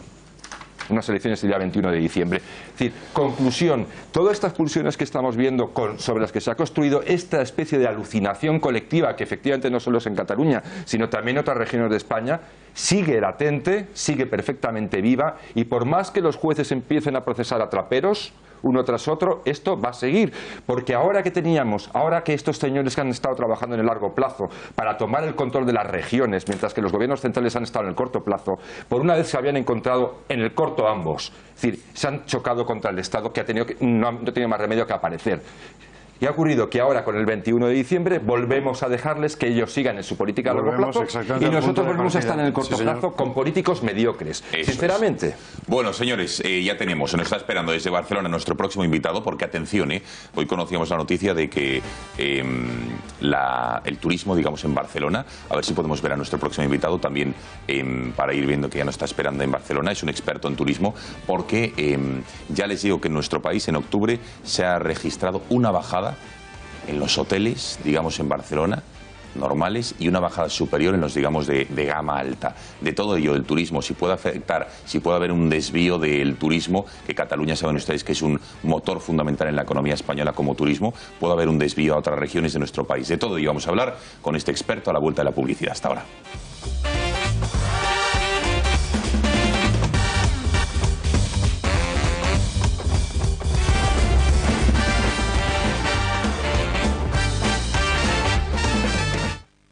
Bueno, aquí seguimos en el Gata al Agua. Hemos analizado la vertiente policial. Ahora enseguida analizaremos todo lo que está ocurriendo a nivel político, pero antes también algo que está a caballo entre ambos, ¿no? Que es el económico, porque, atención, todo lo que está ocurriendo en Cataluña, todo este proceso independentista, también tiene una clara consecuencia económica. Y no me refiero ya solo a la fuga de empresas, más de 2.400. Ayer conocíamos que más de 1.000 han decidido cambiar no su sede social, sino su domicilio fiscal, que eso es más importante todavía, ¿no? Hoy conocíamos, atención, que el ingreso por habitación en los hoteles, en el turismo en Barcelona disponible, y ahí lo ven, cayó entre un 13 y un 17%. Y en los hoteles, digamos, de 4 y 5 estrellas, un 40%. En octubre del año 2017. No les hablo de hace años, no les digo las previsiones del año que viene, no. Les digo lo que está ocurriendo. Para hablar de todo ello, tenemos conexión con Jaime Ozores, le han visto antes de la publicidad, es socio de Odgers Bergson. Señor Ozores, buenas noches. Buenas noches, Gonzalo. Lo has pronunciado muy bien, ¿eh? Que no era fácil. Sí, el nombre desde luego se nota mis años de inmersión en el inglés. Bueno, señor Ozores, cuéntenos, ¿son preocupantes estos datos sobre el turismo, sobre los hoteles en Barcelona, y qué reflejan a su juicio? A ver, son preocupantes sobre todo la tendencia. Es decir, hace 2 días Barcelona y Cataluña estamos cerrando la temporada alta. Por tanto, ya estamos en temporada baja, y en este último cuatrimestre pues hombre, es un momento de hacer balance, y la tendencia claramente es una tendencia de decrecimiento, y es una tendencia Los números que nosotros estamos barajando con los clientes de Otgers es una caída de reservas en torno a una media del 20%, más o menos. Por tanto, la tendencia es preocupante y más la incertidumbre, que es la incertidumbre que se encuentra el turista al llegar a Barcelona. A ver, perdone, señor Ozores, porque me dicen que se le ha caído el micrófono, con lo cual le escuchamos con dificultad. No sé si lo tiene a mano o lo tiene justo debajo de usted para ponérselo bien, el micrófono. No sé si lo tiene en la corbata o por algún lugar cercano. Me lo pongo así, a ver, eso es, ahí se lo puede enganchar a la corbata. A ver. Son cosas de... Oye, qué bien lo hace, qué bien lo hace, experto en turismo y también en temas de microfonía, señor Ozores. Bueno, vamos a ver, ¿qué tanto por ciento representa, digamos, el turismo y el sector hostelero en la industria de España? ¿Qué tanto por ciento representa en Cataluña? En Cataluña no tengo el dato exacto. En España es el motor de la economía. El último dato que yo tenía me parece que es el 12% o el 11% del PIB, dependiendo si cogemos no solo el turismo, sino todos aquellos sectores anexos al turismo, sea restauración, ocio, entretenimiento. Pero estamos hablando de entre un 11 y un 12% de la economía nacional. En Cataluña el peso sabemos que es superior y teniendo en cuenta, como ya hablábamos en un programa de radio, además todo el impacto que tiene en el retail también, ¿no? Que es sobre todo lo preocupante o el segundo aspecto preocupante que está teniendo en Barcelona. Señor Ozores, decía usted la tendencia, que es lo que preocupa, pero esa tendencia a la baja de esa caída de las reservas de un 20%, ¿qué es? ¿Procedente del resto de España o también estamos hablando a nivel internacional que están cayendo las reservas y elegir a Cataluña como destino turístico? Barcelona en esta temporada es destino internacional, no es destino de turismo local. El local es puramente en primavera-verano y sobre todo ahora es turismo internacional. Es un turismo como nos pasa a nosotros cuando viajamos al extranjero. Si hay inestabilidad o hay altercados en la calle, es algo que el turista pues no le gusta y huye de esos centros de población en que se producen esas situaciones, y eso es lo que nos estamos encontrando. Es decir, por dejarlo claro, la inestabilidad que se está viviendo en Barcelona, que se está viviendo en Cataluña, digamos, que trasciende fuera de nuestras fronteras y está haciendo que caiga el turismo y las visitas a Cataluña y sobre todo a Barcelona, ¿no? Absolutamente. Para que os hagáis una idea, nosotros ahora mismo estamos en la Casa de las Punchas, estamos a 3 calles de Paseo de Gracia. El tráfico de turistas hacia la Sagrada Familia, que es un corredor turístico desde este punto, pues hombre, ha caído bastante. La Casa de las Punchas es un edificio que ahora se puede visitar, como algunos de vosotros sabréis, y ha caído un 50% de visitantes, lo hablaba con los compañeros y vecinos del edificio, y sobre todo lo que os decía, los comerciantes de Paseo de Gracia, las marcas de lujo, ese tráfico de turistas va cayendo, pero además el gasto está en un declive importante. Como situaciones de inestabilidad, sobre todo es la imagen que estamos proyectando y sobre todo es en estos días complicados que hemos vivido, las situaciones en la calle, las caceroladas a las 10 de la noche, viendo turistas que están paseando por el centro de Barcelona, que sabéis que es una ciudad tranquila, acogedora y muy volcada al turismo. Fantástica. Pues hombre, no ha sido la mejor cara de la marca Barcelona, sin duda. Quiero que escuchemos a Ada Colau, la alcaldesa de Barcelona, que el pasado sábado dijo, sabe usted, que hay dudas, hay reticencias por parte de los promotores del Mobile World Congress, que es la mayor cita internacional mundial de telefonía móvil que se celebra en Barcelona, que hay contrato hasta el 2000 y pico, pero que ahora se tiene que más o menos renovar y apalabrar. Y ella dice que los promotores tienen dudas sobre la renovación por la violencia policial del 1 de octubre. Vamos a recordar lo que dijo la alcaldesa de Barcelona. I evidentment que van transmetre preocupació perquè les imatges que han corregut pel món, no, de Barcelona i de Catalunya en els darrers mesos, malauradament, amb la repressió brutal policial de l'estat de l'1 d'octubre, les imatges van ser terrorífiques i per tant això ens perjudica en general, no, com a imatge. I nosaltres hem estat fent molta feina des de la ciutat de Barcelona. Crec que una de les coses que podem aportar al moment tan difícil que estem vivint ara mateix, precisament des de la ciutat de Barcelona, és donar aquest missatge de no ens aturem, tenim totes les fortaleses que hem tingut sempre. Bueno, vamos a ver, señor Ozores, a mí desde luego esto me parece inverosímil. ¿Usted cree que esto Colau lo piensa de verdad, se lo inventa? Se lo pregunto de otra manera. ¿Cree usted que lo que se vio el 1 de octubre, que desde luego no es grato, no fue agradable y en cualquier caso no debía haber ocurrido, pero que ese es el motivo por qué haya dudas del Congreso Internacional de Móviles de que se siga celebrando en Barcelona? Hombre, para nada, ¿no? Y la verdad es que somos de memoria corta, ¿no? Y por no irnos ni alejarnos mucho en el tiempo, hay dos puntos de inflexión donde el Mobile me consta que se plantea esa renovación en el 2019.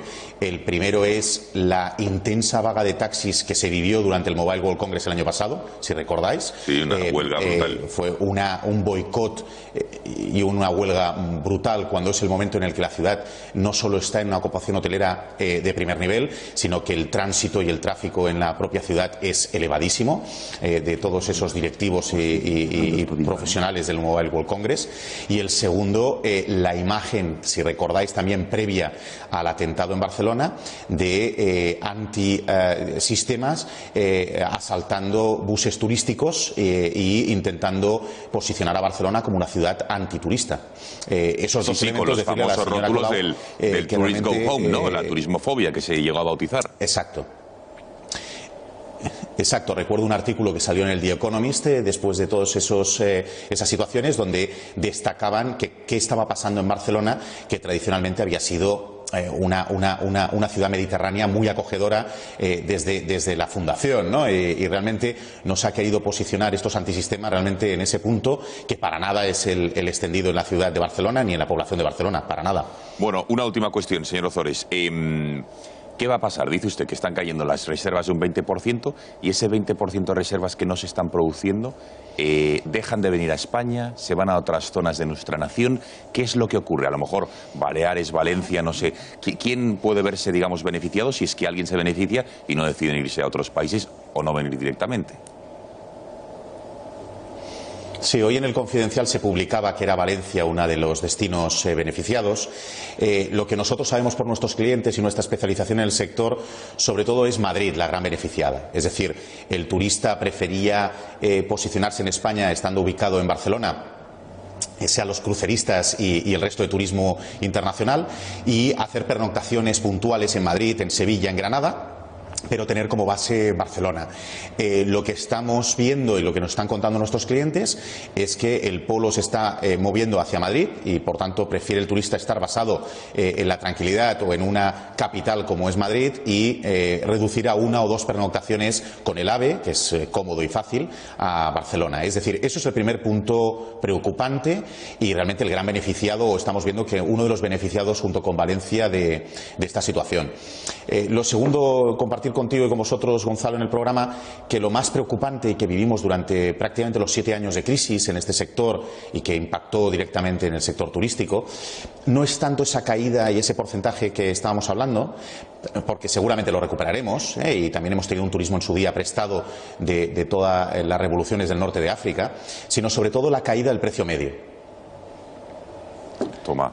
El precio medio nos ha costado mucho después de la crisis conseguir estabilizarlo y lo que estoy viendo, y cualquiera lo puede comprobar entrando en Booking y ver cómo la caída del precio medio en Barcelona es muy preocupante ahora mismo. Bueno, preocupante desde luego las reflexiones que estamos teniendo. Jaime Ozores, muchísimas gracias por haber entrado esta noche y atendido a las cámaras del Gata al Agua y por haber sido tan claro en un momento importante y en una situación tan compleja. Gracias y muy buenas noches. A vosotros, buenas noches, un placer. Bueno, no sé si queréis hacer alguna reflexión al respecto, pero sí, porque tenemos toda la parte política, la actualidad, 21 de diciembre, las listas, quién va a presentarse, ese retracto o no retracto de algunos políticos, si es verosímil o no.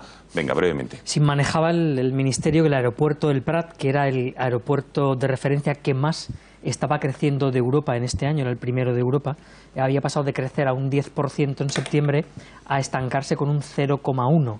Por tanto, es muy probable que sean turistas extranjeros y fruto de 530 millones de euros invertidos por todos los españoles en una década en el Prat. Y luego es verdad, y yo lo he vivido en el norte de la provincia de Castellón, que se colapsó de turistas las primeras semanas y ahora se ha normalizado. ¿Se colapsó? Se colapsó, quiere decir que ya no había sitio en Peñíscola, la zona de Vinaroz, no cabía nadie, cuando efectivamente en toda la zona de Tarragona habían vacantes. De hecho, el dato del paro fue elocuente, creció casi en 3.000 en la provincia de Tarragona y en Castellón bajó casi en 1.000, ¿no? Bueno, vamos a abrir página política. Vamos a ver extractos de la carta que hoy hemos conocido de Oriol Junqueras, que enviaba desde prisión. Eran 3 páginas de una misiva que hacía pública, en la que hacía diferentes reflexiones sobre el momento actual que está viviendo él personalmente y también que está viviendo su partido y también Cataluña con el resto de España. Dice el presidente de Esquerra, y del que no sabemos si va a ser candidato todavía, tendremos que saber este próximo viernes, quedan 2 días a las elecciones autonómicas. Dice, pocas personas como Marta Rovira, nuestra secretaria general, remaron tanto y desbrozaron tanto el camino. A la única persona que nombra, con lo cual, digamos, ya todas las especulaciones sobre si va a renunciar y va a ceder el testigo a Marta Rovira. Va siendo hora de que en este país una mujer esté al frente, una mujer que nunca se rinde, sobre Marta Rovira. Asegura Oriol Junqueras que es imprescindible continuar con la voluntad de sumar para disponer de una verdadera palanca de cambio político y social. Asegura el ex vicepresidente que sí, se han cometido errores, ingenuos creímos que el Estado, y aquí vuelve a acusar al Estado, nunca se atrevería a aplicar estos niveles de represión o que la Unión Europea no lo permitiría. Ingenuos, por eso se considera. Más aspectos. Necesitamos recuperar y mantener vivo el espíritu de comunión entre la sociedad y las instituciones que tan visible fue el pasado 1 de octubre. Esto es lo que decía Oriol Junqueras, quien dice, aquí es donde dicen que hace un guiño y digamos que deja entrever un posible tripartito con Podemos o con Catalunya Sí que es Pot, cuando dice que hay que tejer complicidades con aquellos que desgraciadamente equiparan República y 155 por dolorosa e incomprensible que a veces no resulte, dice, su actitud. Ana Simó, miembro de la mesa del Parlamento de Cataluña, imputada en libertad provisional en estos momentos bajo fianza por orden del Tribunal Supremo, decía lo siguiente sobre la declaración de independencia unilateral. I el que li vaig dir va ser textualment, més o menys, li vaig dir, senyoria, crec que la pròxima legislatura la via unilateral és impossible. Aquesta va ser la meva resposta i fermament ho crec, vist el vist. Aquesta legislatura la via unilateral és impossible. Y antes de analizarlo, por cierto, escuchen lo que decía Puigdemont en septiembre del año pasado, del 16, dijo que era irresponsable proponer un Estado propio y no estar preparados, que es lo que todos los líderes independentistas están diciendo ahora, que no estaban preparados, que no había una masa social suficiente, que no había estructuras de Estado. Y así lo decía Puigdemont el pasado año. Estem preparats per fer aquest trànsit cap a l'estat independent de manera ordenada. I ho farem com ho hem fet sempre, de manera pacífica i democràtica. I hauria estat una irresponsabilitat greu per part del govern i dels partits que li donen suport proposar la creació d'un estat propi i no preparar amb la màxima cura aquesta creació i el seu funcionament inicial. Bueno, ¿qué os parece? Porque desde luego que estén reculando este retrato es sincero, es verosímil, es una patraña, es una táctica. Yo voy a contar cómo lo veo y procuraré no ser muy largo. Pero me parece que de todo esto que está pasando ahora no se entiende nada si no lo ponemos en la perspectiva adecuada. Y la perspectiva adecuada es la de un sistema general concebido desde antes de la Constitución, que consistía fundamentalmente en dar a los nacionalismos periféricos la exclusividad de la interlocución política en sus territorios, en la pretensión de que eso sería suficiente para dormirlos y mantener, mal que bien, tejido el Estado. El Estado se ha retirado, como tú bien decías antes, no solo de Cataluña, de otros muchos sitios, de Valencia también, por cierto, y mientras tanto ellos han podido construir enteramente lo que nunca habían negado que fueran a hacer, es decir, su propio concepto de nación, aprovechando que se les entregaba completamente la comunicación, la educación, la cultura, y nadie les exigía nada por lo que estaban haciendo, vulnerando derechos y violando conciencias. Bien. Así se construyó un sentimiento nacional, que es una cosa que da la impresión de que en el resto de España no, en Madrid no ha visto la élite, por así llamarla, del Partido Popular. El último episodio de la historia empieza cuando Artur Mas viene a pedirle a Rajoy un pacto fiscal. Y Rajoy le dice que no, porque no puede ser y además es imposible. Y es exactamente así, ni puede ser ni es posible, pero es a lo que se quería ir. Y es en lo que estaba toda la misma... Y mira lo que contestó Artur Mas después de lo que está diciendo Esparza, de pedir el pacto fiscal, de decir que le habían dado con la puerta en las narices, y esto es lo que decía Artur Mas en TV3 a la vuelta. Vamos a escuchar al presidente en el año 2012. ¿Lo tenemos?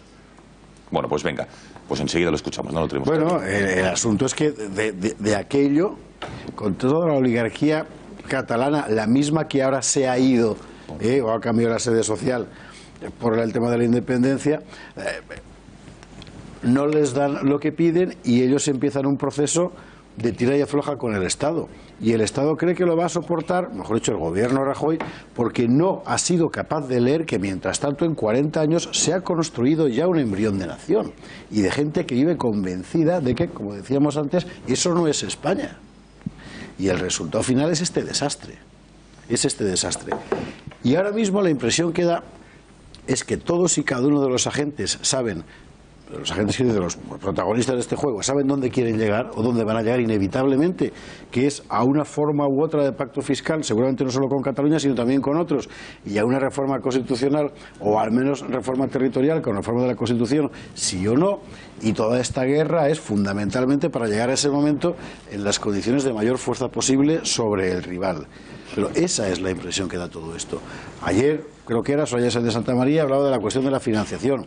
Cuando no es Dastis es Méndez de Vigo, es cualquier otro el que mete la pata y nos va soltando un poquito lo que va a pasar. Y justo antes del 1 de octubre lo dijo Rosell, a lo que iban a marchar, ¿no?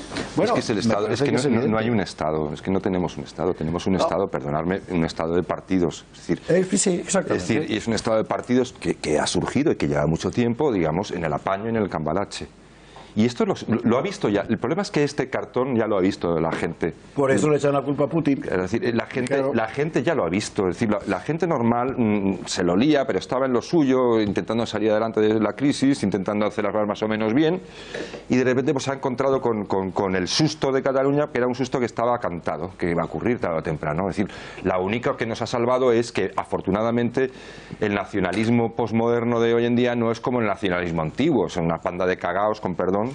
Y entonces pues pensaban que iba a salir un gratis total y cuando se han dado cuenta de que no era un gratis total han reculado, nada más. Es decir, porque antiguamente la gente salía y se liaba a tiros, ¿no? Es decir, bueno, y si le fusilaban pues lo aceptaban, ¿no? Esto hoy en día es inaceptable completamente. Pero el problema es que lo que es la España política, que no es la España que es la España real, no se da cuenta de que este sistema de cambalache, de pasteleo, de política ordinaria, de yo te doy esto y tú me das esto, se ha acabado. Ha terminado, ha llegado a un límite de elasticidad y ya no hay más. Es decir, es que en ciencia política hay lo que se llama el límite, ¿no? Hay un límite de la política real. Es decir, la política de los despachos es una cosa y luego está la política real, la política con mayúsculas. Hemos llegado a un límite. Todo lo que sea seguir por este camino va a traer muchos problemas y ninguna solución. Es decir, las elecciones, sinceramente, que es un paquete, un kit que le ha vendido en la desesperación al PP el Partido de Ciudadanos, vincular el 155 a las elecciones, eso es un producto, un kit de Ciudadanos. Y el PSOE también, ¿eh? Sí, bueno, pero porque ellos ya estaban en la pomada, ¿vale? Pero el quien va ahí con el regalo, es decir, a un Rajoy que está desesperado, que está aterrorizado ante las imágenes de la presunta violencia de la policía dando la vuelta al mundo, y un Rajoy aterrorizado, que se le escapa de las manos esta situación, le dice, mira chico, esta es la salida de emergencia. Y esta salida de emergencia puede ser buena para los partidos que quieren seguir repartiéndose la tarta. Digámoslo así, yo soy muy duro, pero para que la gente que nos oye, el fruto de la esquina, también lo entienda. Se quieren repartir la tarta con el 21 de diciembre. Es la patada adelante. Y España tiene un problema muy grave. Pero lo tiene como nación, no lo tienen los políticos. Bueno, no, lo tiene como nación, porque ellos piensan que Europa va a servir como red de seguridad. ¿Qué ha dicho hoy Artur Mas? Que se acabó Europa eso de la independencia, nada, ¿verdad? Que ahora es la interdependencia. Y que con Europa... Eso lo dijo en el 12. Eso lo dijo en el 12 ya, cuando tú hacías referencia a lo del pacto fiscal. No, de la interdependencia que no he dicho. Puigdemont, perdón. Ayer, sí, no, por eso. Bueno, están en ese juego, sí, ¿no? Y mientras tanto, ahora hablan Requeijo, Barrachina y Jamardo, pero los independentistas van moviendo ficha. Porque no paran. Y el 21 de diciembre van a lo mismo. Fíjense, por cierto, a quién ha fichado Carles Puigdemont para ir en sus listas. A una persona que se llama Héctor López Bofill. Y este señor, un abogado supuestamente, dijo lo siguiente hace muy pocos años. El asesinato de Joe Cox demuestra, Estados Unidos, que por desgracia toda transformación constitucional profunda demanda muertos. Y este va a ser diputado a partir del 21 de diciembre. Y añadía en otro tuit, el punto 6 de una serie de su hoja de ruta decía que el catalán debe ser la única lengua oficial y no se debe conceder ciudadanía a aquellos que no acrediten su conocimiento ¿de qué? Del catalán. Pues este acaba de anunciar felizmente su fichaje por la lista de Puigdemont, Barrachina. Sí, yo pienso y el nacionalismo... Un segundo, que en Valencia se han quedado sin trabajo 1000 y pico profesores porque no hablan el valenciano. Claro. Bueno, simplemente yo creo que el nacionalismo no se termina ni con el 155, obviamente, ni con estas elecciones, ni con elecciones dentro de 4 años. Como decía el maestro Ortega y Gasset, se conlleva y por tanto hay que pelearlo de manera más eficaz de lo que lo hemos hecho estos 40 años, desde luego. Pero la desmoralización de que no tenemos Estado, que Rajoy estaba muerto de miedo, yo no sé, en fin, todos vemos a Rajoy, jamás le he visto dudar en lo que tenía que hacer en esto. Otra cosa es que evidentemente te conviene a ese gran pacto llevar al Partido Socialista contigo, porque con un solo alcalde en toda la comunidad catalana que tiene el Partido Popular, pues necesariamente cuanta con más compañía adoptan los acuerdos, más posibilidad de mantenerse. Y esa desmoralización de que no hay Estado, vamos a ver, hoy salía un estudio de los 30 países de la OCDE, el primero creando empleo, el primero 87 millones de extranjeros vienen a visitarnos, a sufrir a un país sin Estado, a un país ¿Qué tiene que ver una cosa con ¿qué tiene que ver una cosa con otra, Miguel? Somos una gran También en Tailandia era un turismo sexual formidable. Tenemos un gobierno, permíteme, tenemos un gobierno que podrá no gustaros, pero es el primero, el que más, 680.000 cotizantes nuevos a la Seguridad Social, el que más empleo crea de la OCDE, que llevamos reformas... Por favor, un segundo. Es que es una reducción peor que el absurdo. Vale, pero déjale y luego le contestas. No te puedo dejar porque al final vamos a acabar hablando de política económica. No me puedes dejar, pues no me puedes dejar. No te puedo dejar porque aquí de lo que estamos hablando es de un sistema en su conjunto, no de que Rajoy ha hecho bien o mal política de empleo. No, venga, a ver, es que hay un Estado, que nos gustará o no, y hay un gobierno que ha sido efectivo con el 155, que ha restituido la situación de legalidad, que hoy hay un gobierno catalán destituido y en la cárcel, que hoy hay un parlamento disuelto y elecciones, y eso lo ha hecho un hombre. ¿Os gustará o no os gustará? Pero lo ha hecho él. Y España es la nación que más crece, es una España de la que yo estoy enormemente orgulloso y que hemos cometido muchísimos errores todos. El mío el primero, de mi partido y de todos. Pero de eso, a decir, de eso... Bueno, de un momento Esparza ya, pero déjale. De eso, Esparza, decir que aquí no hay Estado, que esto es una reunión de partidos, que se lo reparten, que tal, en fin, vivir con un poco más de optimismo, con una mínima sonrisa. Cuando Josep de Mestre le mandó una biografía al Papa, el Papa se la devolvió y la mandó quemar porque dijo que nadie soportaba la comparación con su propia estatua. Y todo lo que habla de Rajoy es la estatua de Rajoy. Y no soporta la comparación con la realidad. Porque no es eso lo que ha pasado. La realidad del 155 es lo que vimos en la huelga del otro día. Es decir, mandan ellos siempre. Es lo que vemos todos los días en TV3. Es lo que seguimos viendo todos los días en las escuelas, que es el problema de fondo, que es el problema de Estado. Es decir, de un Estado concebido sobre la base de que no había que hacer sobrevivir a la nación sino salvaguardar al propio sistema, que podía entenderse en el año 78, pero que hoy evidentemente, como bien decía Javier, ha tocado límite y se ha roto. A mí también me Algo parece, habrá que hacer. Digo yo, además de crear empleo, que está genial, con repartidores de pizza hablando inglés, fantástico. Abrimos el debate, que también falta por opinar Requeijo y Jamardo. Venga. Hoy se ha reunido la Comisión Territorial y el PP ha dicho la verdad. Es decir, si reformamos la Constitución, nuestra opinión es la de limitar concesiones. Vamos a escuchar, venga, lo que dice Barrachina. Bermúdez de Castro en el Congreso hoy, en esa comisión que se ha abierto sobre la situación de España, reforma constitucional, autonomías, decía esto. Y nosotros en este momento no hemos venido aquí con la idea de reformar la Constitución, sino de modernizar el Estado autonómico. Para muchas de las cuestiones de las que creo que es importante y además demanda la sociedad, no hay que reformar la Constitución. Para llegar a un acuerdo en financiación autonómica no hay que reformar la Constitución. Claro. Bueno, esto es lo que decía el secretario general del PP en el Congreso. Venga, Requeijo y Jamardo. Sí, bueno, vamos a ver. A mí es verdad, Barrachina, que me parece un poco excesivo decir esto lo ha parado un hombre. Me parece, cuanto menos, aquello que decía Utragueño del ser superior de Florentino, ¿no? Me parece que ahí nos hemos pasado. Pero es verdad que al principio del programa hablabas de los, yo no sé si has dicho efectos curativos. A mí me gustaría decir más restaurativos de lo que es, al fin y al cabo, la justicia o las herramientas que tiene un Estado de Derecho para hacer que prevalezca la ley. Y la declaración de Forcadell, por ejemplo, es un ejemplo de que cuando el Estado actúa, eso también es Estado, es decir, la justicia también es Estado. Ahora bien, ellos han hecho una serie de declaraciones que van a tener que explicárselas muy bien a su gente, a esa gente que se les prometió ciertas cosas, a esa gente que se les dijo guárdame la urna en casa, juégatela, si acaso te pillan pues se te va a caer un marrón. O sea, a esa gente hay que explicarle que luego todo esto pues parece ser que están dando a entender como, no, es que esto era broma, pero la verdad es que no era broma. Y esto yo creo que es importante tenerlo en cuenta. Es decir, tan real como que no podían aplicar la independencia es como que lo iban a intentar. Y que lo iban a hacer. Y que si no hubiesen tenido oposición lo hubiesen hecho. Sí. Entonces, creo que cometeríamos un error todos si no extrajésemos las conclusiones que hay que extraer de este proceso. Creo que el Estado en su conjunto, no Rajoy solo, creo que el Estado en su conjunto ha conseguido, por así decirlo, frenar o dejar sin efectos esta proclamación de independencia, pero creo que no hay voluntad política ni tampoco hay, por así decirlo, se han tomado las decisiones necesarias para arrebatar al independentismo sus resortes.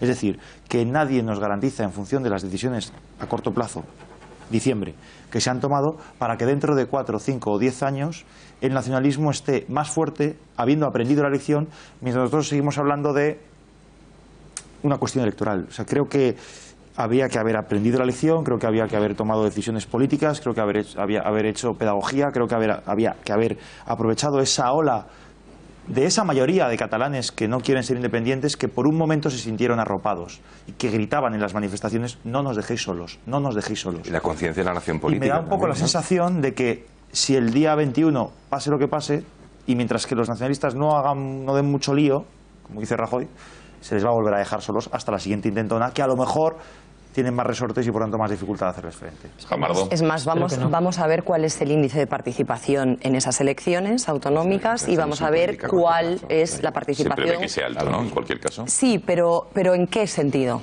Quiero decir, porque sí que es verdad que hay algo positivo de todo esto, del proceso y del separatismo y de esta declaración que no ha sido declaración, que es que ha movilizado de alguna manera a esa mayoría silenciosa a los que tanto apelaban muchos, ¿no?, en Cataluña, para ponerla en la calle, para sacarla con banderas y para defender, efectivamente, pero allí, que era, digamos, el sitio donde más miedo había, donde se encontraban más desprotegidos, donde estaban temblorosos de ser acusados, ¿no?, de pensar diferente o de no ser independentistas, porque evidentemente allí la tiranía sigue siendo independentista.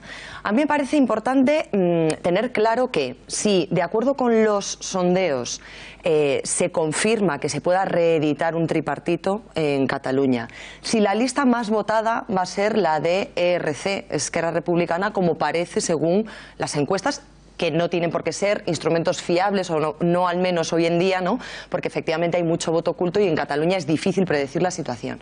Pero sí que hay que tener algo claro. A mí me parece fenomenal que el Partido Popular diga hoy, a través de las declaraciones que acabamos de ver, que se va a modernizar el Estado de las autonomías. Pero ¿qué significa modernizar el Estado de las autonomías? Lo mismo que la Nación de Naciones de Pedro Sánchez. Claro, es decir, podemos mandar mensajes, podemos edulcorar las cosas y podemos no llamar a las cosas por su nombre, pero modernizar el Estado de las autonomías significa recortar competencias autonómicas a todas las autonomías para recentralizar algunas importantes, como por ejemplo defensa o educación, recortar en televisiones públicas autonómicas que estamos viendo claramente cómo adoctrinan. Eso, o significa lo contrario, significa nuevo modelo de financiación autonómica, nueva concesión, como decía el otro día el señor Dastis, que había que buscar pues que alguna parte de los catalanes que no estaban muy contentos estuviesen contentos. ¿Qué parte de los catalanes no están contentos? Los que quieren independencia y no han conseguido independencia. ¿Van a cesar los independentistas en su pretensión de independencia? No. ¿Qué es lo que quieren los independentistas? Independencia. Y algo muy importante. El señor Mas hablaba de que nos habíamos equivocado, quizás no habíamos sido lo suficientemente inteligentes, hablando por ellos, en los tiempos. Hablaba de tiempos, no de objetivos. Y ahora están reculando todos diciendo que, por ejemplo, la señora Ana Simó, diciendo que efectivamente creía, y eso había declarado ante el juez, que en este próximo mandato, o en esta próxima legislatura, no se podía repetir la declaración unilateral en esta próxima legislatura. Lo que quiere decir que ellos no van a cesar en sus pretensiones independentistas y separatistas, y que hay algo muy importante. Esa mayoría social que también Tardá reconocía de la que no disponían en este momento, entre otros factores, para poder hacer efectiva esa declaración unilateral con fuerza y con todas las consecuencias, con independencia de lo que hiciese el Estado que supuestamente tiene enfrente, va a crecer.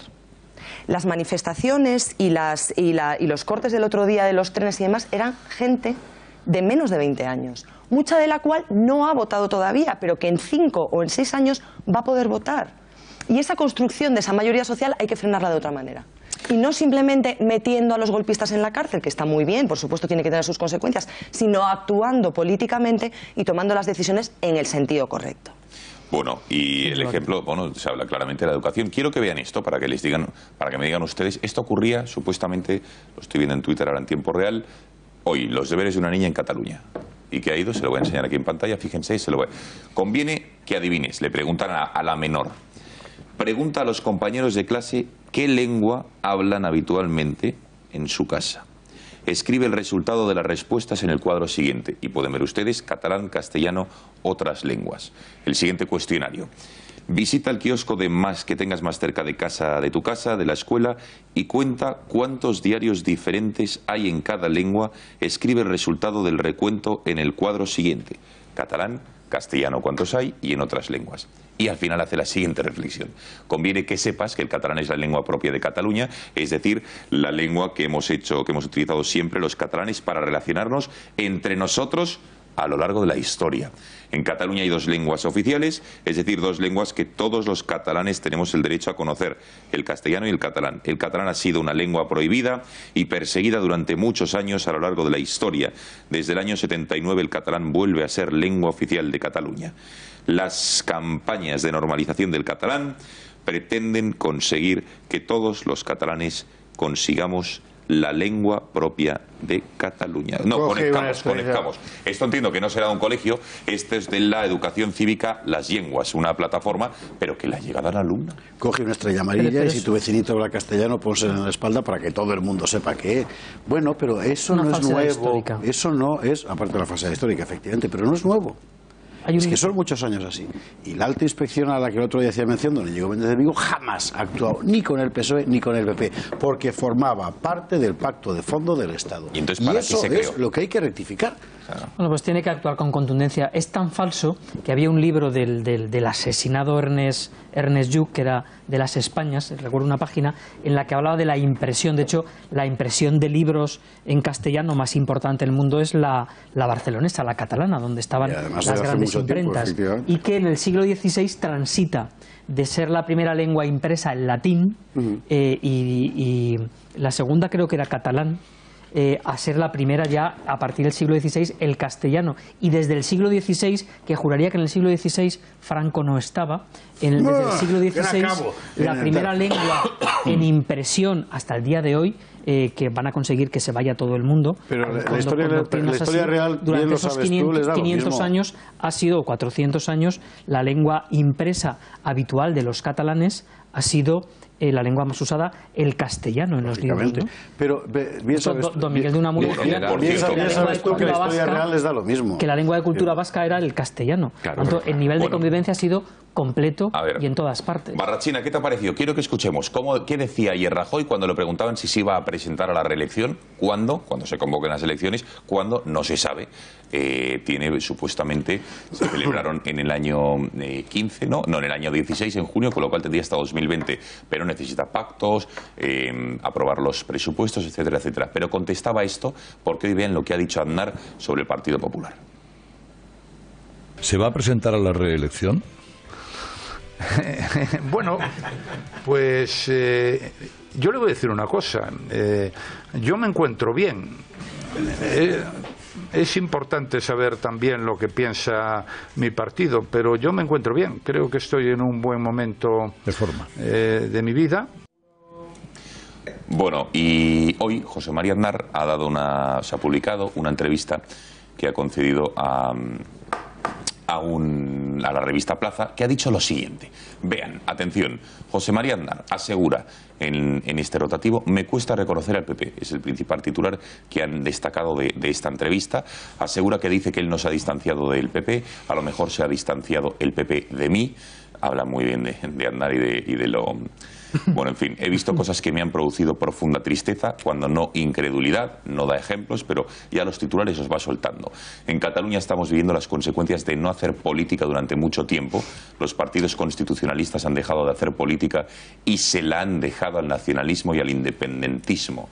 Prosigue José María Aznar diciendo que si se quiere abrir el debate de la reforma constitucional, que se abra, pero que no sea para satisfacer a los secesionistas, sino para reafirmar la igualdad de los españoles y el Estado de Derecho. Desde luego son todos mensajes que van piedrecitas chinas en el zapato de Rajoy, pero yo no sé si creéis que Rajoy está legitimado o no para hacer este tipo de... Aznar, yo querría decir ahí un par de cosas, efectivamente. Sobre Rajoy y cómo está llevando el asunto. Es que, en fin, Aznar, y yo entonces estaba en un ministerio, no como ministro, ciertamente, pero bueno, se tragó completamente todo lo que le exige Pujol, todo. Y en la legislatura siguiente, con mayoría absoluta, tratar de hacer algo que incomodara lo más mínimo al grupo de Convergencia y Unión, a pesar de la mayoría absoluta, era ganar una bronca de narices por parte de Moncloa. Y yo he visto subvenciones del gobierno de Aznar a Òmnium Cultural. Claro, 2000-2004... Es que, claro, al final aquí estamos ahora todos pagando. A Òmnium, el gobierno de España directamente a Òmnium. Pero y asociaciones del carácter. Entonces, al final, ¿en qué estamos? Pues ahora mismo el Rajoy está siendo el niño de los azotes, de los pecados de todos sus predecesores. Los pecados propios y los pecados ajenos. Así tiene esa sonrisa que tiene. Sí, para China, ¿cómo ves esta pequeña disputa? Yo tuve la fortuna de ser director general en el Ministerio de Empleo en la etapa de Aznar, ¿no? Yo es un hombre al que le he tenido admiración. Rajoy no ha hecho ninguna concesión porque disfrutó de mayoría absoluta. Es decir, las competencias que tiene Cataluña son las mismas hoy que las que acabó entregándole Rodríguez Zapatero, porque disfrutó de mayoría absoluta. En la etapa de Aznar no fue así y, por tanto, todo el despliegue de ertzainas y la retirada de guardias civiles se produjo en buena medida en aquella etapa. Por tanto, no es un problema de que Rajoy sea peor o mejor que Aznar. A mí, por cierto, me gustaría que Rajoy se volviese a presentar, porque me gusta, pero es una opinión mía personal, sino de necesidad de un aliado nacional de izquierdas que no te obligue a negociar con los separatistas cada presupuesto que no puedes aprobar ese año, porque tú apruebas un presupuesto un año y te arrebata una competencia para siempre. Por eso, si hubiese alguna reforma, desde luego la reforma debe ser para blindar, para bloquear un núcleo esencial que no puede ser fruto de la transacción. El cierre del famoso título octavo de la Constitución, que desgraciadamente en su día quedó abierto y han ido por ahí sacando todo. Por tanto, en fin, entiendo que y respeto cualquier valoración que haga Aznar, pero desde luego Rajoy no ha cedido a Cataluña una sola competencia. Es más, ha destituido a un gobierno. Vamos a ver. Me ha llamado la atención una ecuación que has hecho, Barrachina. Fíjate que has dicho, es que no se hizo ninguna concesión porque no lo necesitó, estaba con mayoría absoluta. Date cuenta de lo que es... Claro, es decir... Un segundo, Barrachina, pero lo que encierra esa expresión, es decir... el gran problema que tiene España. Espera un momento, Barrachina, que tienes que aprobar presupuestos... Ya, pero date cuenta de lo que encierra esa frase, es decir, las concesiones se hacen a cambio de algo.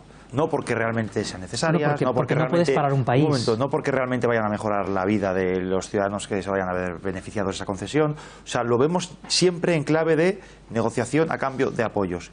Probablemente eso ha sido lo grave y en lo que por otra parte participó también Aznar, que es una persona que se ha construido un relato propio que muchas veces no coincide con lo que ha sido su trayectoria política. O lo digo de otra manera.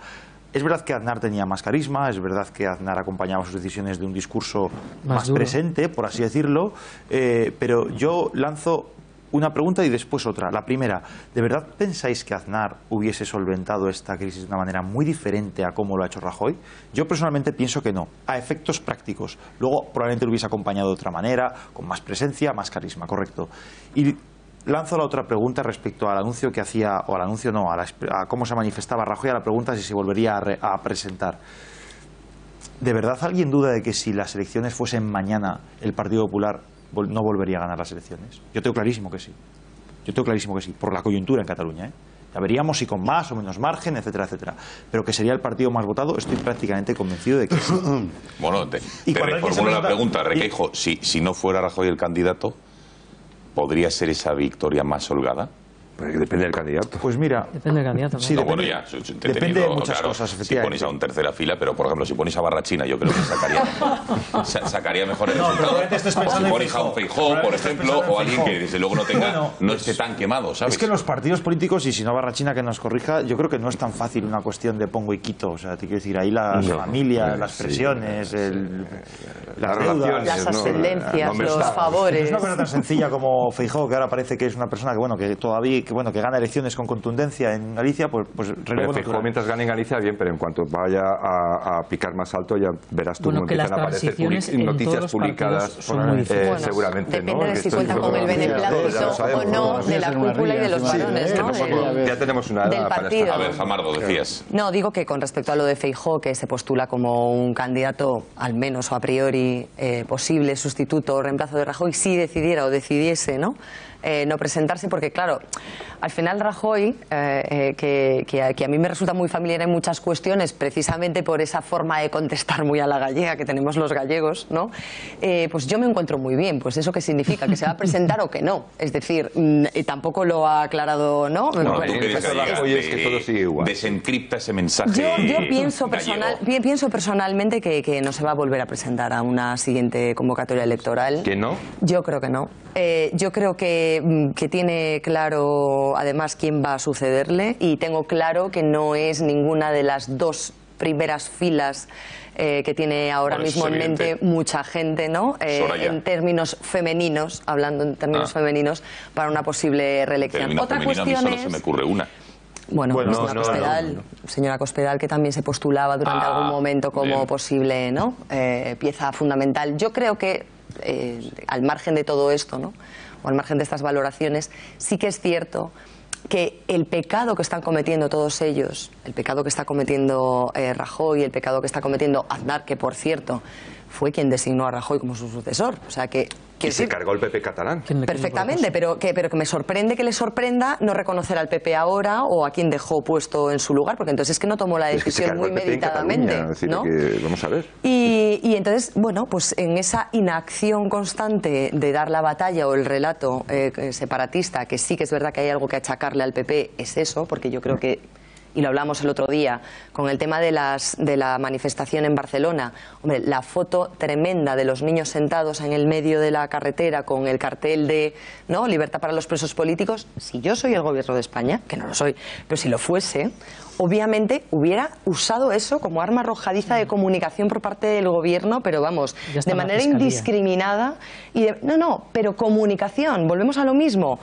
Parte judicial, que tiene que hacer su trabajo, comunicación política, y eso es lo que no se está haciendo y lo que no se ha hecho, bueno, ¿no? Un segundo, tenemos que hacer ya la última pausa de publicidad, menos de un minuto, estamos de vuelta, y atención, hemos hablado de los Mossos, hemos hablado de muchas cosas, pero por ejemplo en TV3, la entrevista que hoy le han hecho a Inés Arrimadas, y una pregunta en concreto, cómo han vinculado directamente a Ciudadanos con... decía la presentadora, grupos de extrema derecha, y ha hecho que Arrimadas se haya revuelto. Vean ustedes si esta es la televisión objetiva, plural, que merecen los catalanes. Ahora lo vemos.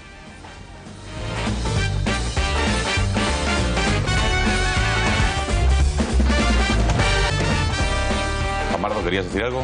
No, que estábamos comentando fuera de cámara que precisamente ese miedo constante del gobierno de España por aplicar la ley y aplicar incluso con la fuerza de los cuerpos y fuerzas de seguridad del Estado las medidas que haya que adoptar, choca precisamente con la actuación que el otro día tuvo la policía belga, utilizando incluso cañones de agua, dispersando a hinchas de un partido de fútbol o que estaban celebrando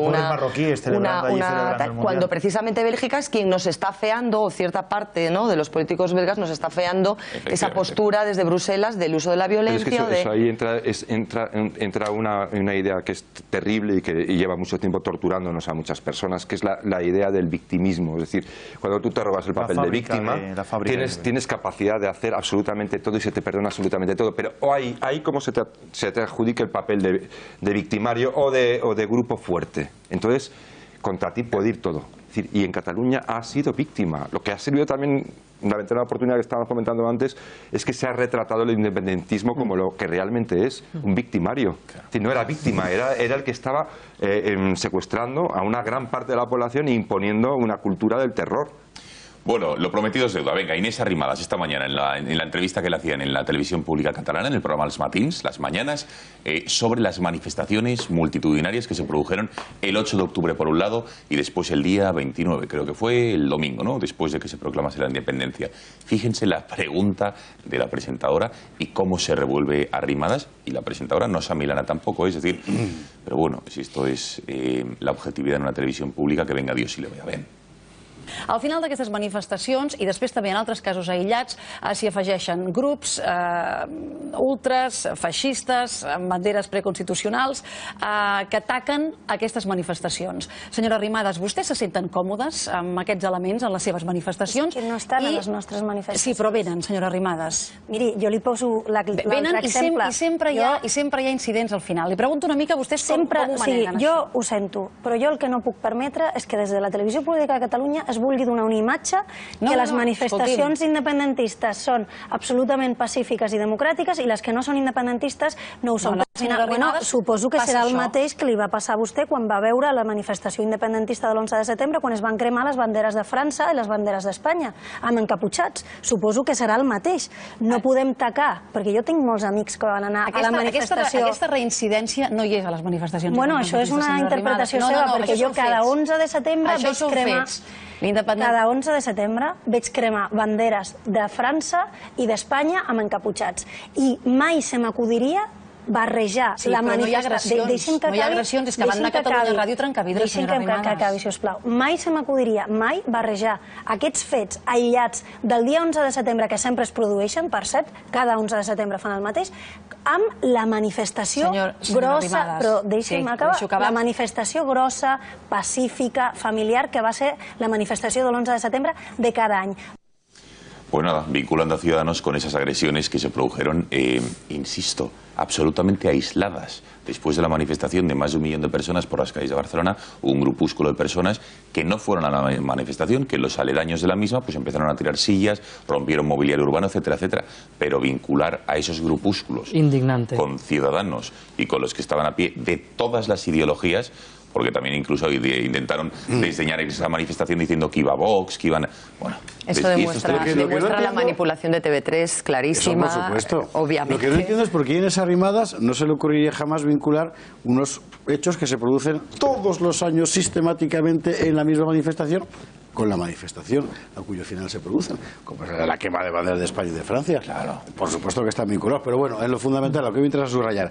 Eso que hemos visto, TV3, está sufragado con dinero público de todos los españoles, porque el dinero público de los catalanes también es de todos los españoles, desde hace un montón de años. Claro. Y sigue, y acumulando deuda, y sigue. Y no ha sido intervenido con 155 alguno. Sí, antes estábamos hablando, perdón... 2.500 empleados. Antes estábamos hablando, ahí va, antes estábamos hablando del privilegio de erchañas y mozos de escuadra respecto a la Policía Nacional y la Guardia Civil. Tendríamos que hablar del privilegio de los medios de comunicación públicos de las comunidades autónomas respecto a los públicos del Estado y, por supuesto, ya a los privados. Es lo mismo, es la creación de instrumentos de poder. Y eso es un instrumento de poder pagado con fondos públicos para conspirar contra el poder del Estado. Por tanto, como antes de los mozos, lo lógico es también disolverlo. Porque no tiene sentido, salvo que tú aceptes que la democracia consiste en forrarte hacia el uro. Entonces, la nueva televisión en la Comunidad Valenciana, gobernada por PSOE y por Compromís, la directora 14 años en TV3. Sí, claro. Ya está exportando el modelo, lo abren, sí, lo abren en breve. Ya se está emitiendo. Empezó a emitir ayer la radio. La radio en la cual evidentemente no hay una palabra en castellano, aunque más del 50% de los valencianos hablamos. Pero es que es un proyecto que se exporta, o sea, no olvidemos que al final el tema es un tema de países catalanes. Y además, no solo viene de TV3 a dirigirlo, sino que ya hizo tweets criticando la actuación del Estado y la represión. Bueno, esta es directora de la Comunidad Valenciana de un medio y que hace opinando sobre la acción del Estado en la comunidad vecina, ¿no? Entonces es lo mismo.